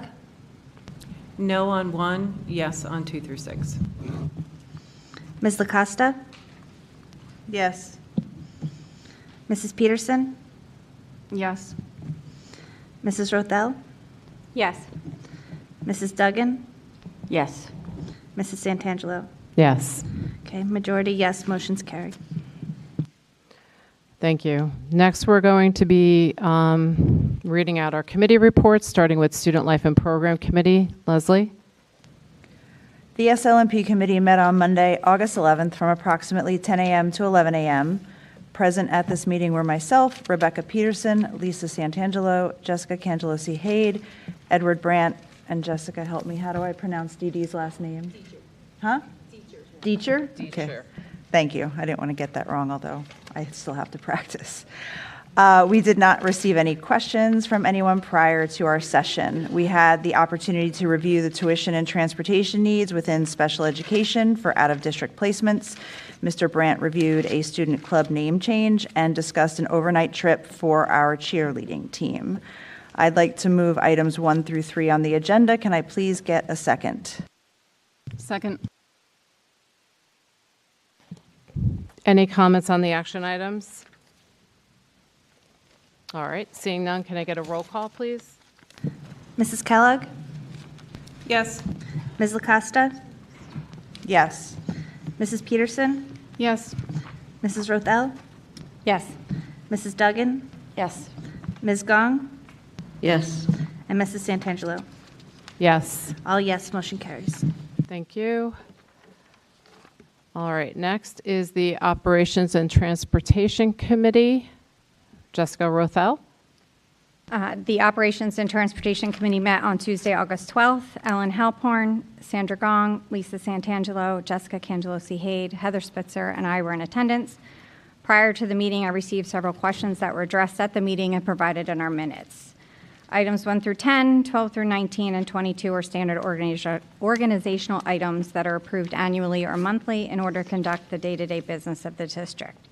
As it pertains to capital funds, we're returning unused funds from a roofing project to the capital reserve account. We are requesting an increase in the amount needed from maintenance reserves for the network switch projects, as the E-rate reimbursement will come after the project is completed. Care Plus is on the agenda for a vote as a professional service, as well as an hourly contract for a physical therapist.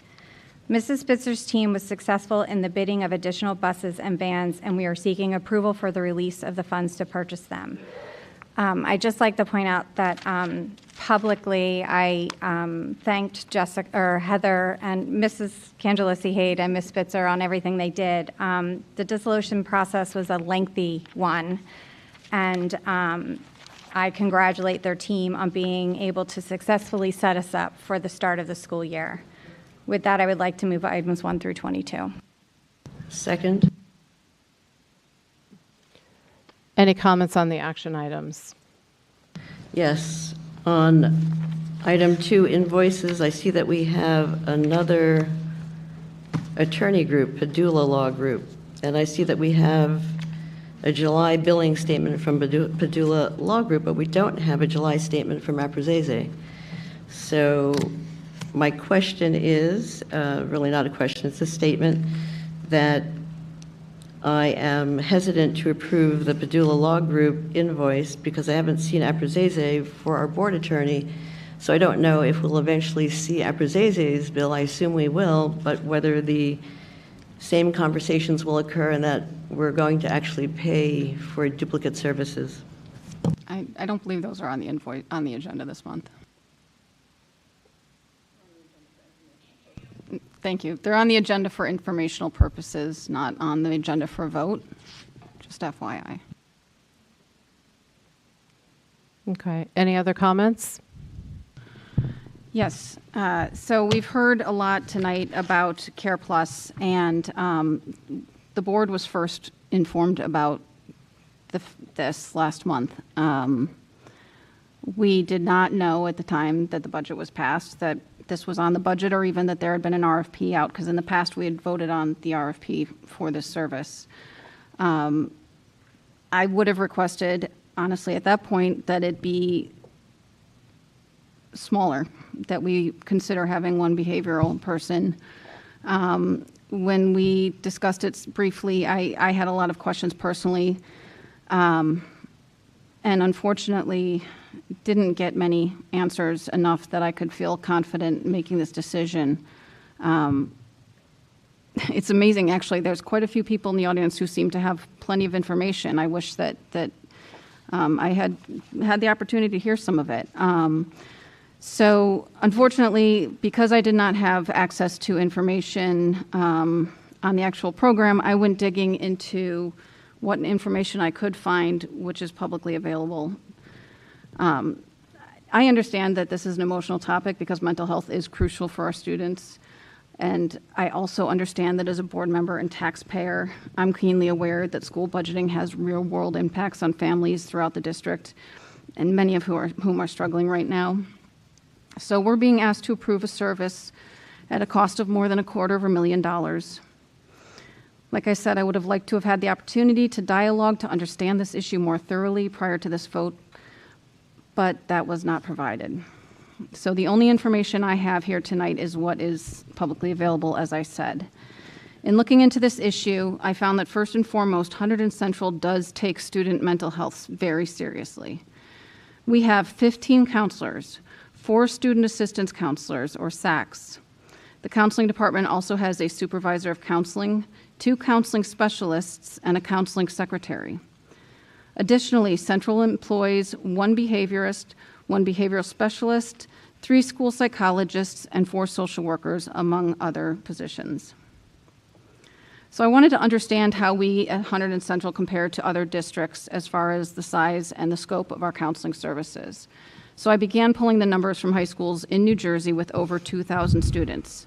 Since high school presents unique mental health challenges that districts need to address, and we are a unique school because we are one of the larger ones. There are not that many districts over 2,000 students. In fact, without including charter or specialized schools in my search, I was able to identify and compare 25 high schools with over 2,000 students. to create a cohort with Central here. The average student body among the cohort is 2,450. Central is estimated to have 2,301 students this year. Like I said, Hunterdon Central has 15 counselors, which means there are 153 students per counselor. The cohort high schools average 219 students per counselor. So that means we have almost 70 fewer students per counselor than the average school in the cohort. I recognize that Care Plus is intended to be more directly aimed at helping students with more critical issues, as well as students with issues like school avoidance and anxiety. What I also learned is that these students are also within the purview of our SACs, who are specially certificated to address these more critical issues. So among the 25 high schools in the cohort that I found, the average number of SACs per school was 1.3, with the majority of the schools having 0 or 1 SAC. Hunterdon Central has 4 SACs, which is more than any other school in this cohort. Additionally, throughout my research, I found that New Jersey offers free or low-cost, high-quality mental health services that are at no extra cost to the district and taxpayer. Programs like New Jersey's Children's System of Care, or Perform Care, provide therapy and crisis intervention, while Hunterdon Behavioral Health and Catholic Charities offer insurance or Medicaid-covered counseling. Both Perform Care and Catholic Charities have mobile crisis response services which can come to a family in crisis. I wasn't comfortable just comparing us to other school districts, so I also went into our funding and see how our funding of our counseling department compares to other districts. I looked in the state data for this. There is a subgroup of data for districts which either services grades 7 to 12 or 9 to 12, like Central does. I looked at the percentage of each school's total budget, which was spent on support services between 2015 and 2023. Among the 46, we'll call them non-elementary districts identified, Hunterdon Central ranked the 5th highest in the percentage of our budget dedicated to support services. Mental health resources are a concern, but it's a concern that has been totally allayed, in my opinion, by looking into our numbers. The data demonstrates that we have exceptional resources within our existing extremely qualified staff. Coupled with robust local community resources, it appears that our students have access to multitudes of care. In the actual budget numbers for 2022-2023 in school districts serving grades 9 to 12, the average percentage of spending dedicated to support services was 16%. Central spending was 19% of the school budget on support services. 3 percentage points above average. In that same year, and for the same school districts, the average percent of the budget dedicated to total classroom instruction was 54.7. We came in under the average at 54.6. As far as the students' access to the student SACs, we have approximately 575 students per SAC as the ratio in our school. Most schools have 3 times as many students assigned per SAC.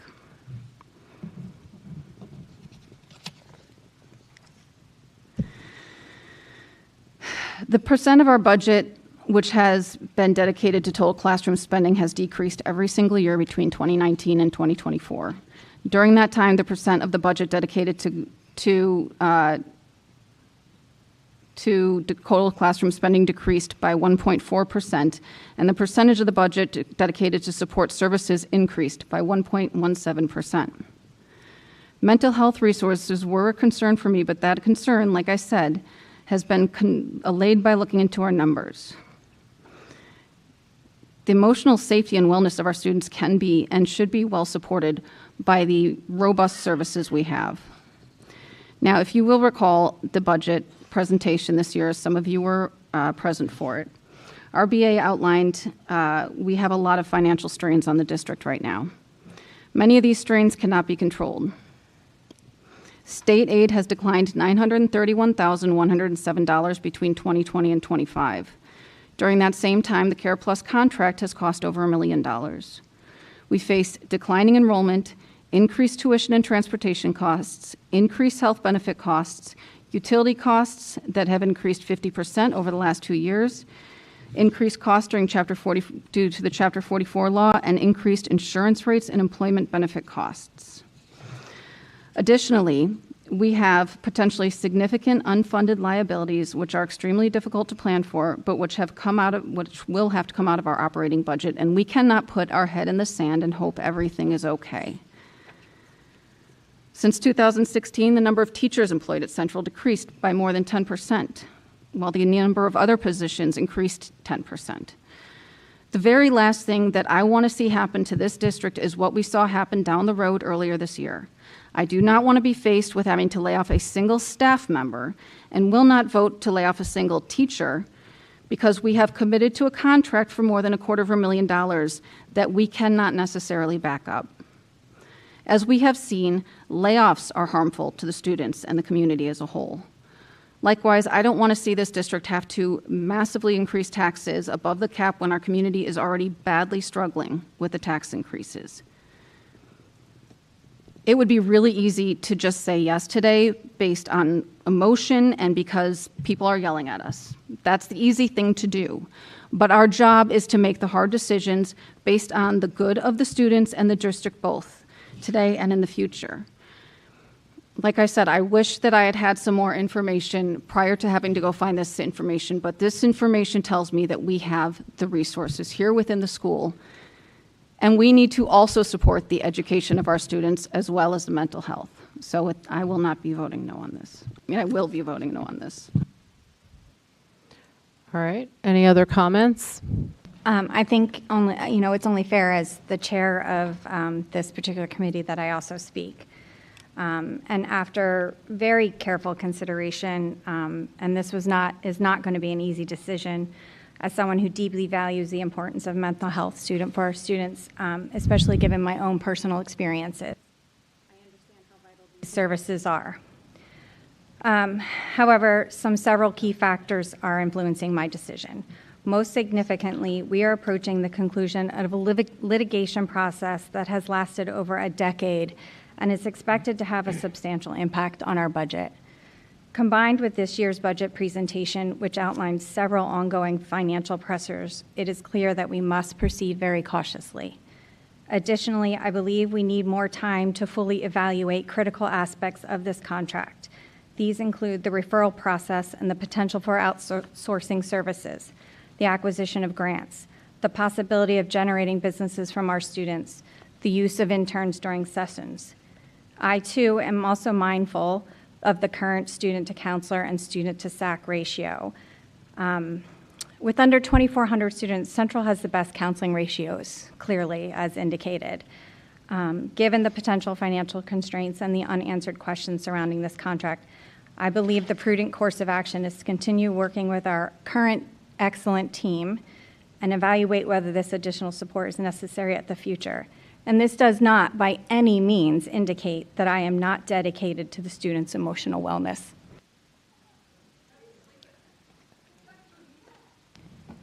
Anyone else have any comments?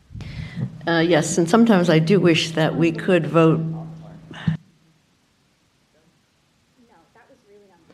Yeah, I'm really sorry. I'm sorry, but if you're going to continue to speak, we are going to ask you to leave. Okay? All right, Sandra? Yeah, sure. Go ahead. So to say something like that is not fair. I'm also voting on mine. Okay. Okay. All right, Sandra? There are times when I wish we could actually vote before we hold our debate. So it's Monday, August 18th. School starts on September 2nd. Care Plus was approved last year by several members of this board. I believe 5 members of this current board voted to approve Care Plus. The funds for Care Plus for the upcoming school year are in this year's budget. Recall that in June, we approved the increase in salaries for the SRO, the school resource officer, and the Class 3 officers. I certainly support protecting the physical safety of our students at a cost of a little over $310,000 for the upcoming school year. During the policy committee readout, we will probably approve policy 5339.01, student sun protection. We are protecting our students' physical safety and their skin from the sun, so why shouldn't we worry about our students' mental health? Let's abide by our mission statement. Hunterdon Central is an innovative educational community dedicated to the intellectual, social, and emotional safety and growth for all students. Let's protect our students' mental health. There's a mental health epidemic in adolescents and young adults. Shouldn't we do everything to protect our students? Physical safety, the health of their skin? Shouldn't we protect their mental health? And you don't know what my family's history is either. The other thing I wanted to mention just about FRSD is that they've been cited for not spending enough for their students, which is why they're sort of in the pickle they are and why the taxpayers are being taxed at a higher rate now. So let's walk the talk. Let's do the right thing. It's Monday, August 18th. School starts on September 2nd. Let's vote to approve Care Plus today. Thank you. Thank you. Any other comments? Dee? Yeah, I guess I would just like to point out that, this is something the board has been discussing for several months. It did not just come up, surprisingly on this agenda. We spent over an hour discussing it in executive session last month. So, and I can tell you, I've got a 4-page document in front of me. I've seen folders full of documents. So it is really disingenuous to say that for some reason, someone who's been on the board for 3 years and has voted to approve this twice and has access to all of the information that they could possibly want, somehow doesn't have the information and needed to do their own research to figure out whether or not we have the right number of counselors. I don't think anyone on this board would claim to be an expert in mental health or an expert in the number of staffing that is required.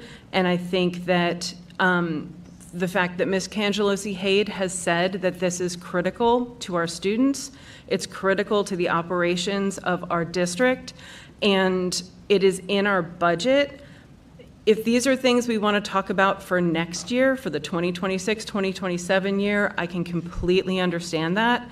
But having students coming back in less than 10 days and not having access to these services, I think is irresponsible.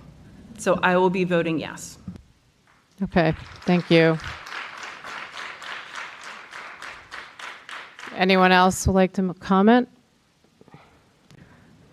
I will just add that I think the decision to bring a third party into our schools, especially around behavioral health services, carries a level of responsibility that is guided by process and diligence and transparency. And there's sure lots of information out there, and I think how we partner and bring that information together to have a real comparison of how behavioral health services operates as a whole is super important. And when you have a program that was previously financially supported in part by COVID funding, and now you're at the full $250,000, like all of these factors come into play. And I think everyone has had very valid points, and I appreciate everyone that has spoke this evening, regardless of who agrees with who. Everyone should have a voice, and I thank you for that. All right. I will make my comment. As someone who holds a degree in psychology, I do see the value in mental health services.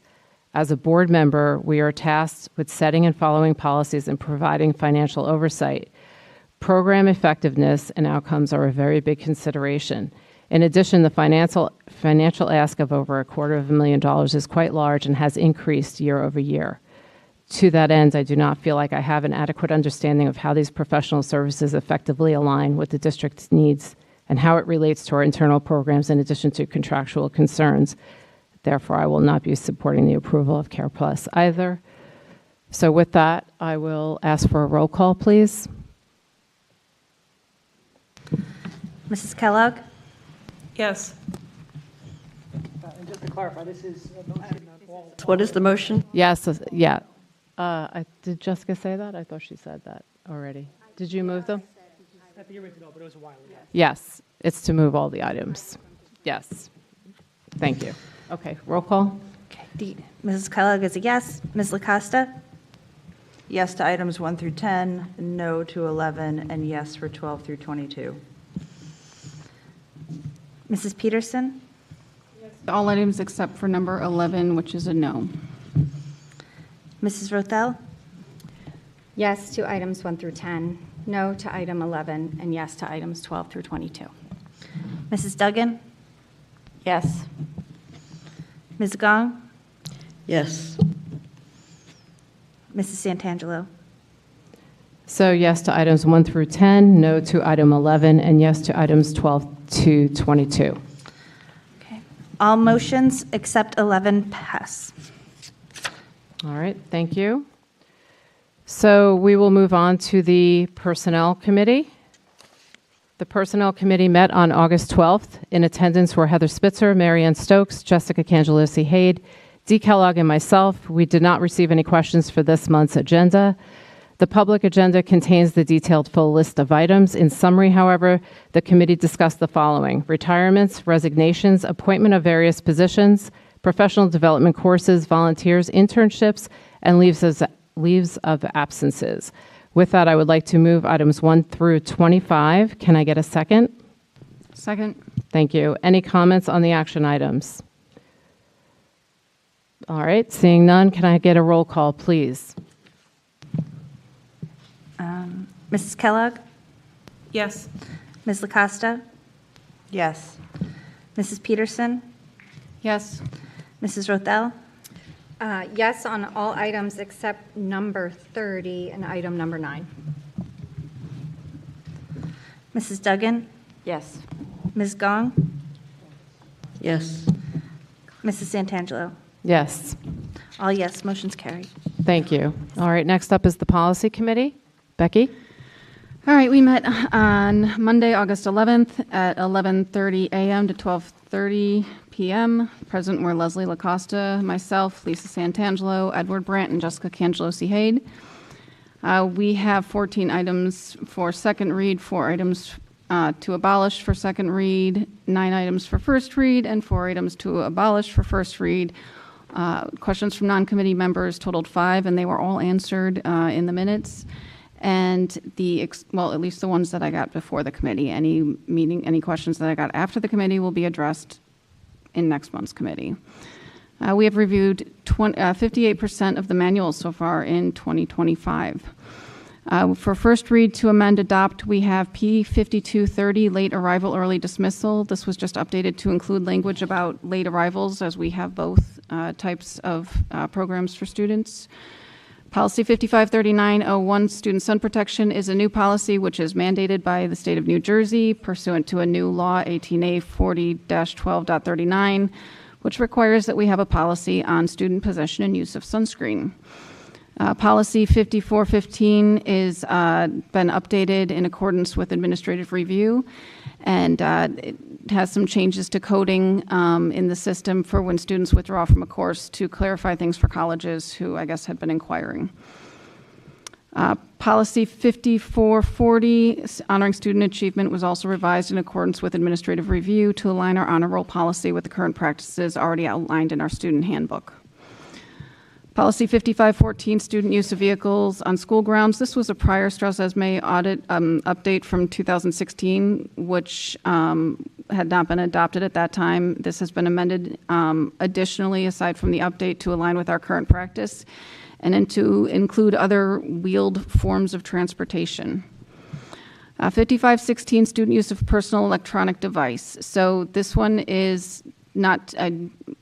want to really be clear on this one because it can seem a little confusing. This is in November of 2024, in the winter of 2024, the committee worked with parents and staff via the administration to develop the district's cell phone policy, which is numbered 5501 and called student use of personal electronic devices. That policy had 2 pretty wordy definitions to delineate between personal devices like cell phones versus personal computers, which kids used for their schoolwork in lieu of their Chromebooks. This summer, the district chose to make the decision to end the Bring Your Own Device program. So all students will be required to utilize school-issued Chromebooks while in school as a safety measure, cybersecurity safety measure. As a result of this decision, the committee wanted to revisit this student use of personal electronic devices policy to just simplify those definitions because we don't need the very specific crazy ones anymore. Back after we passed the original policy in winter of last year as well, Strauss Esme amended policy 5516 to become its own cell phone policy. So it has actually a very good regulation that the administration is interested in adopting. So to make that alignment easier, we're simply renumbering 5501 to 5516. So you will see 5516 on here for adoption and 5501 to abolish, but we are not abolishing all the work that was done last year to draft that policy. It is simply cleaned up with some better definitions and being renumbered. Policy 5560, disruptive students, this language was amended to include the appropriate terminology, intervention and referral services team, the INRS team. Regulation 5600 is the Student Discipline Code of Conduct. This is revised annually as needed and has to be approved annually. Policy 5710, student grievance, was updated pursuant to a Strauss Esme 2024 December update. So that is all of the updates for the first read. The first read to abolish, we have, as I just discussed, 5501, student use of personal electronic devices. We are simply renumbering it. Policy 5530.1, student assistance program. This is a policy that is out of date. It's actually it's not really a policy. It's more of an announcement of a program from back when the state started codifying the student assistance coordinator position. The operative language, we were told by the administration, is really out of date, and that the student assistance counselors would like to update that language. So the easiest way it was decided to do that is the language of the student assistance counselors is going to be moved into the regulation for the counseling department, where the other delineations within the counseling department are specified. That way, the counselors and the SACs can work with the administration to update the language as needed without feeling that's having to come through the board for 2 approvals every time they do that. So that is going to be moved to the regulation for 2411, and so the standalone policy is going to be abolished. Policy 5821, legislative internships, and policy 5844, part-time employment, are 2 policies that are not Strauss Esme policies. They are out of date and they don't reflect current district practice. If a student wants to try to go for these, I think there's 1 a year or per legislator. If they want to apply for that, taking away this policy doesn't stop that. We don't really follow the practice that's outlined in the policy. We have second read to adopt. We have the second read from all of the ones we passed last month. We did not receive any questions from any board members about the second reads. And for the second read to abolish, same thing, we did not receive any additional questions. So next month we will be reviewing the 6,000 section of the policy manual and also be looking at some recent updates from our policy vendor. So with that, I will move items 1 through 4. Second. Any comments on the action items? I have a comment on policy 5530.1. Thank you, Mrs. Peterson, for that explanation, that it's really just an announcement. The policy is called Student Assistance Program, but it is just a short policy. It is just an announcement. But I think it would actually help goal number 2 that says Hunterdon Central will increase access to and awareness of academic and student assistance counseling services. So I would say we should keep it. Thank you. All right, any other comments? All right, seeing none, can I get a roll call, please? Ms. LaCosta? Yes. Mrs. Peterson? Yes. Mrs. Rothel? Yes. Mrs. Duggan? Yes. Ms. Gong? Yes, except for policy, so it would be under K 3.2, policy 5530.1, I would say no, but everything else, yes. Mrs. Kellogg? So yes to K1.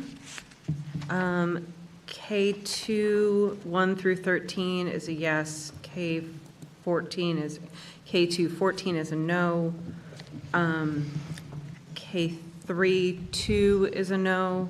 And then K4, 4 is a no. else is a yes. Thank you. Mrs. Santangelo? Yes. Majority yes, motion's carried. All right, thank you. Moving on to additional business. I don't think there are any liaison reports, are there? Okay. So with that, any additional board business where we want to see something added to a committee? I don't think your microphone. This thing is not working as well. We need a replacement sometime. I'd like to request that the Operations and Transportation Committee consider discussing an RFP for demographic study. We have a lot of building going on around us, and I don't think until we really understand what the future holds for the district can we really get a handle on even strategic planning. It's probably going to be helpful, and don't think we'll have it by the beginning, but hopefully by the end. So I'd like to request that the O&T committee take a look at that. Okay, thank you. Anything else? I have just something I'd like to ask you all to consider. Obviously, I'm disappointed about Care Plus. This folder has all the information that was in your electronic folder, but I understand and I appreciate your perspective and the position you're in. But with us not having that and school starting September 2nd for our students, there are some swift and intentional things I'll need to work on with our leadership team and our counseling department to make sure that we have supports in place. So that may be some new service pathways through hourly professional service providers. That may mean contracting with the company for those clearances that we speak about. That's usually hourly or per clearance. So those are the sorts of things that I would need support on, and we will bring them to the O&T committee, Jess. Thank you. Okay, thank you. Is it possible that we'll actually end up spending more money on these hourly services than we would? We're not on- asking questions. We're going to discuss them in the committee, right? That's the process. Again, we're sticking with the process. Would the committee please consider whether or not the hourly services would be more expensive than the Care Plus option? Thank you. Okay, thank you. All right, with that, we are moving into our final residence forum, which is anything on or off the agenda. I am going to remind you that we are going to adhere to the rules and everybody will be respectful. Otherwise, we're going to ask you to leave. We're going to do 3 minutes. And Mr. Cohen, you can begin.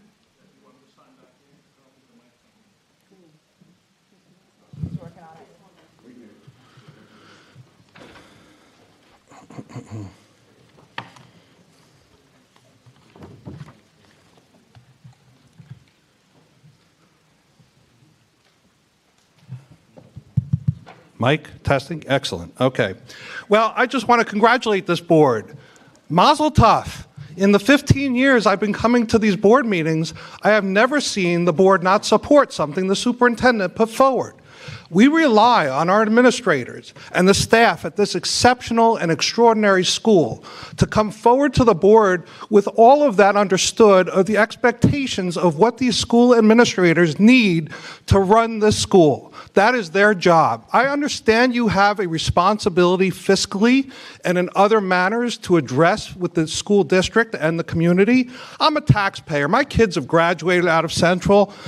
I don't give a flying F that my taxes are being increased for the goodness of our kids, for supporting them. I don't care about averages across other districts. I care about the exceptionalism of Hunterdon Central. We are not average. We have not been average. We don't accept average. We never will accept average. I'm outraged by the decision of this board when we consider that the school leading administrator sitting right before us gave you 2 board agendas, the board goals and the Care Plus behavioral contract up for recommendation, and you denied both. That is not exceptional. That's all I'm saying. I'm leaving the rest of my conversation for another board meeting. Disgusting.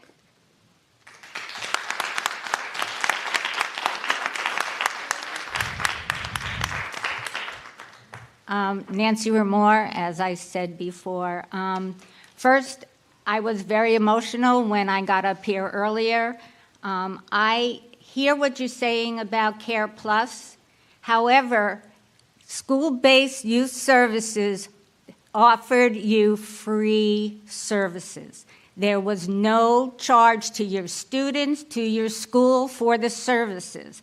I cannot understand how you cannot even consider renewing that contract. Any of the issues that you have had with behavioral health, they can be worked out. What can't be worked out is the fact that there are laws. The Keystone Law says that anyone over the age of 16 has the right to counseling and does not require the parent's approval.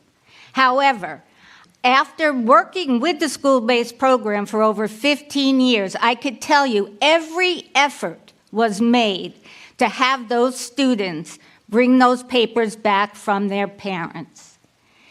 35 years the school-based program was in this school. We had no litigation. There was not anything. Their services, if you asked to see the surveys that the students and their parents gave every year regarding the services that the children received, you would have found 95+ approval rate. Yet you chose not to renew a contract that offered your students and families. Do you know how many families cannot get their children to counseling after school? They were offered that during the school day. Do you know how many families cannot afford it? They were offered that in their school day. And you are denying that of your students when it cost you nothing. And I don't want to even think about what it might cost this district that you have not approved these mental health services. I would encourage you to rethink your decision on the Hunterdon Behavioral Health School-Based Youth Services contract.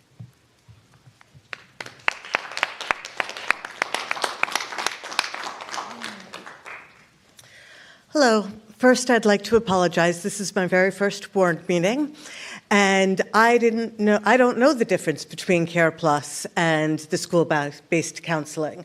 I am a concerned mother who has 2 children, and I had a whole thing written up that now is just being thrown out because I'm learning and figuring things out. I can tell you, my son told me that he wanted to see a therapist, and so I diligently started researching and calling, all these. I could not find a therapist who had openings. 0. Literally, I could not find a therapist with openings. Finally, after we were on a waiting list 3, 4, 5, it was a long time. Felt like a very long time.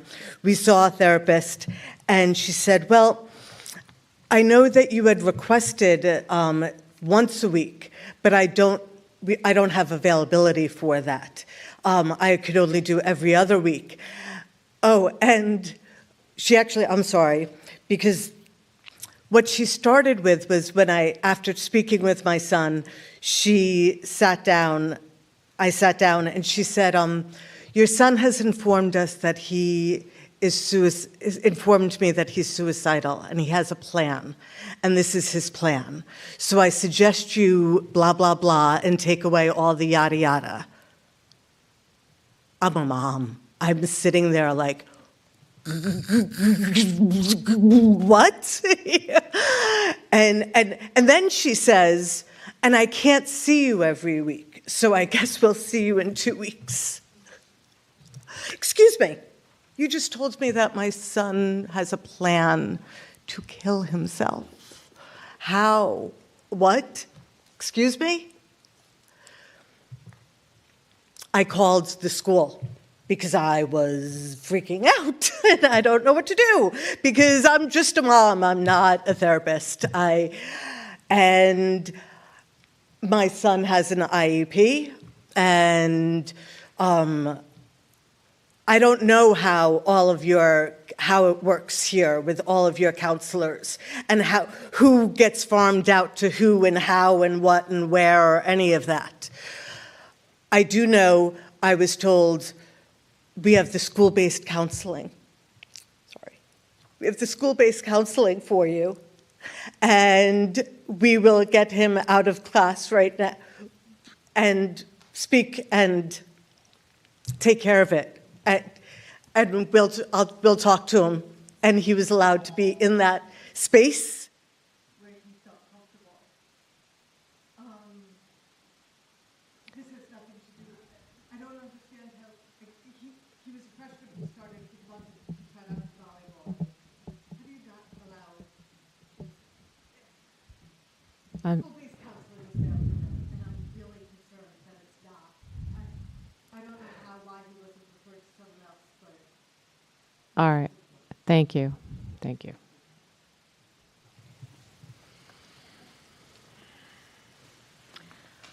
I'm so happy I came this evening. I had some other obligations, but I decided I wanted to come. I was very confused about this whole counseling thing. I must commend the board. You are so concerned about taxes. I'm concerned about taxes. People are concerned about taxes in this county. And I think it's great that you don't want to see the school have to pay, what did you say, $250,000 for Care Plus? I don't want to pay it either, but I know that for 35 years, this school had a counseling service, a school-based counseling service that was paid by a grant, and yet that's gone. Why are you getting rid of any counseling service that's available? I mean, you're getting rid of Care Plus because you don't want to pay the money. I got it. I get it. Everybody's worried about the price of eggs today. What I don't understand is why would you not continue a service that's paid by a grant? What is the issue with that? Was that service a terrible service? Did they do something illegal? Did they hurt the children? What's going on here? If it's money, I get it. But if it's not money and there are people who can provide the counseling, and they have provided the counseling for 35 years, if there's been an issue with that school-based program, please let the public know, because you getting rid of all counseling is ridiculous. The woman who just spoke, I feel for her. You know, you can't even go and call your primary care physician today without waiting 3 months. Forget about counseling. But when my grandchildren were in this school, and, well, one of my grandchildren had a problem, there was a counselor that was there for her immediately. And when she ended up having even more extensive problems, that counselor was with her when she was over at the emergency room at Hunterdon Medical Center. You're going to get rid of all of that? Why? It won't cost the school, it won't cost the county a dime. So we, as the public, have to understand why you will not have a service that would not cost, and yet as far as I know, they provided professional people that provided good services. So please provide us with the reasoning for having gotten rid of that service as well. Money speaks, I get it, but that doesn't cost you a dime. Thank you. I just want to remind everyone that Mr. Trent went through the details of why we do not have school-based youth services already. Okay. Okay. All right. Okay, thank you. Would you put Mr. Trent's explanation on your website so that folks can This look meeting at it? is recorded and it is on. Got it. It is shocking to me, President Santangelo, that you have a board member who said that they didn't know what was in the budget. and acted as though they don't know how to even find it in the budget.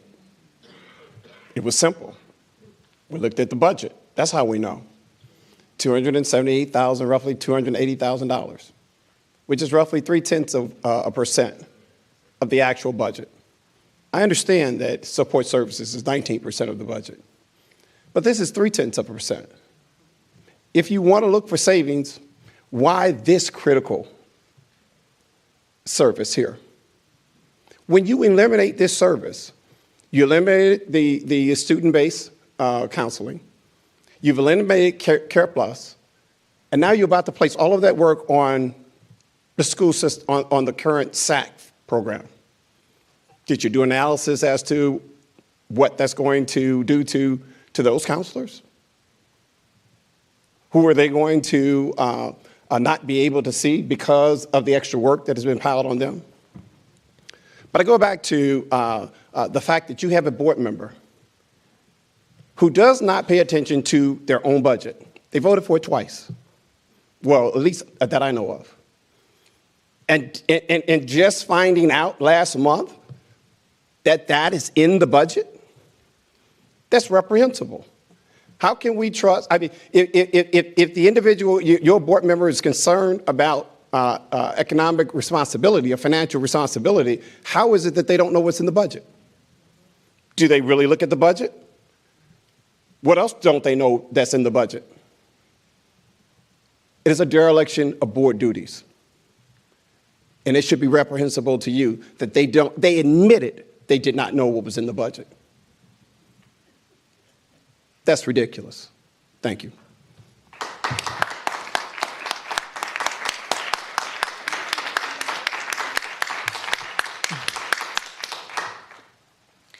Rachel White, Raritan Township. So a couple things. Like, I came here tonight because I heard Care Plus was potentially not going to be voted through, which is, I'm still in shock over that. I wasn't aware that we weren't going to have school-based youth services. And that, to me, is horrifying. The amount of risk that will increase as far as the safety and the well-being of the students in the building. If you have any idea what actually happens in the building with the students, you would already know that. The fact that you could lump together all student services, like the student assistance counselors and everybody else together as support services, just shows that you don't understand the different levels of care. Because a student assistance counselor is not providing the same services as a clinical counselor can provide in a session where a kid has a higher need. They're not. You know, some of these support services are talking about what classes to take and what's going to look good on like a college application. That is not the same thing as services for a child who has some sort of other need. And there's so many different kinds of needs. And we're talking about like we had great services. We had comprehensive services with all these different layers and all these different programs. We had it. And it doesn't matter that somebody else was underserving their students more. And like now we have good enough that's better than what they had. We had something great, and now we don't have it. And it's not just, this is what happens when you make decisions based off of dollars and cents, but you're not actually looking at what is the value of a student's life or their health and their well-being, their success, whether or not they're able to finish school. What's the value of that when you're looking at all of these different numbers? That's what I really want to know, because I think in making these two decisions, we've increased the liability of the school, which, you know, you're going to need a lawyer. You're going to need a lot of really great lawyers if we end up having an increase in self-harm, in suicidal ideation, anxiety, dropout, whatever the heck else it is. Like, just wait until some parent comes and says, you cut all of these services even though the community showed up and told you that they wanted them and that they wanted to pay the tax dollars for them, that their children were using the services, that the services were helping the students, you know, and the only reason you don't know all the things that you want to know is because of confidentiality. And, you know, I'm sorry, that's just the way that it works. People have rights. And so you don't get to know what the student services specifically are, but you have to trust that the professionals who are providing the services actually do know. And you have to defer to them, because that's what they do. So I just think that this is really unethical, to be honest, and I'm ashamed. of the school board. Thank you.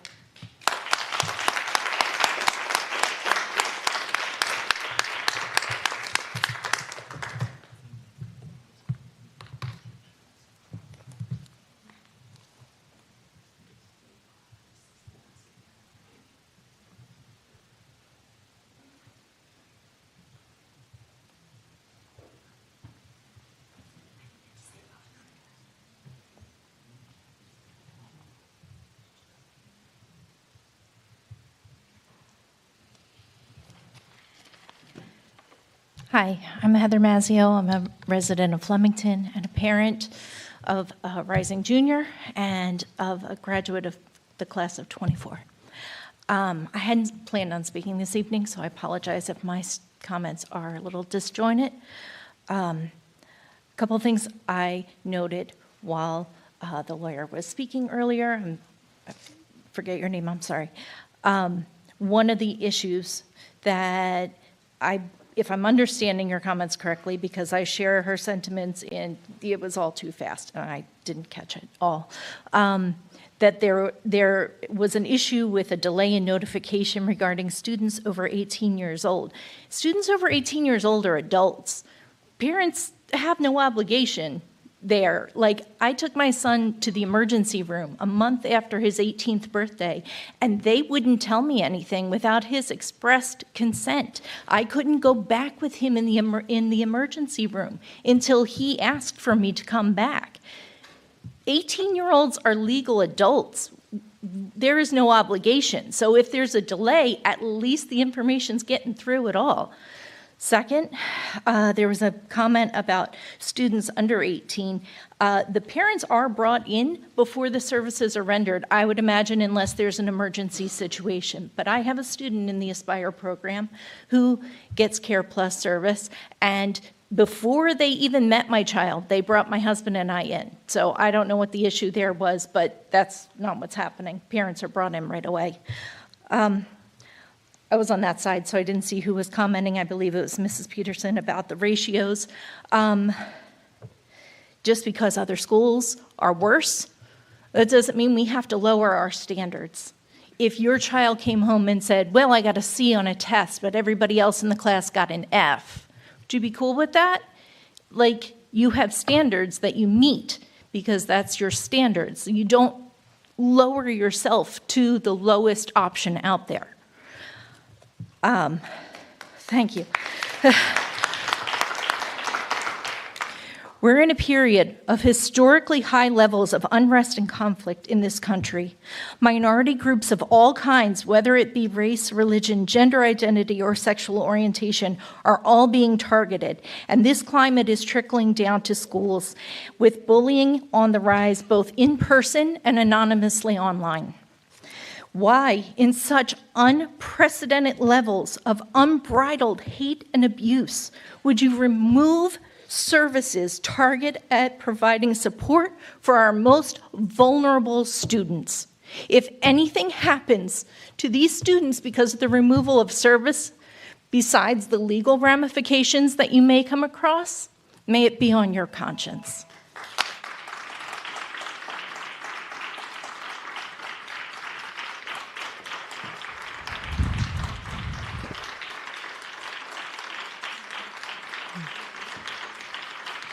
All right, thank you.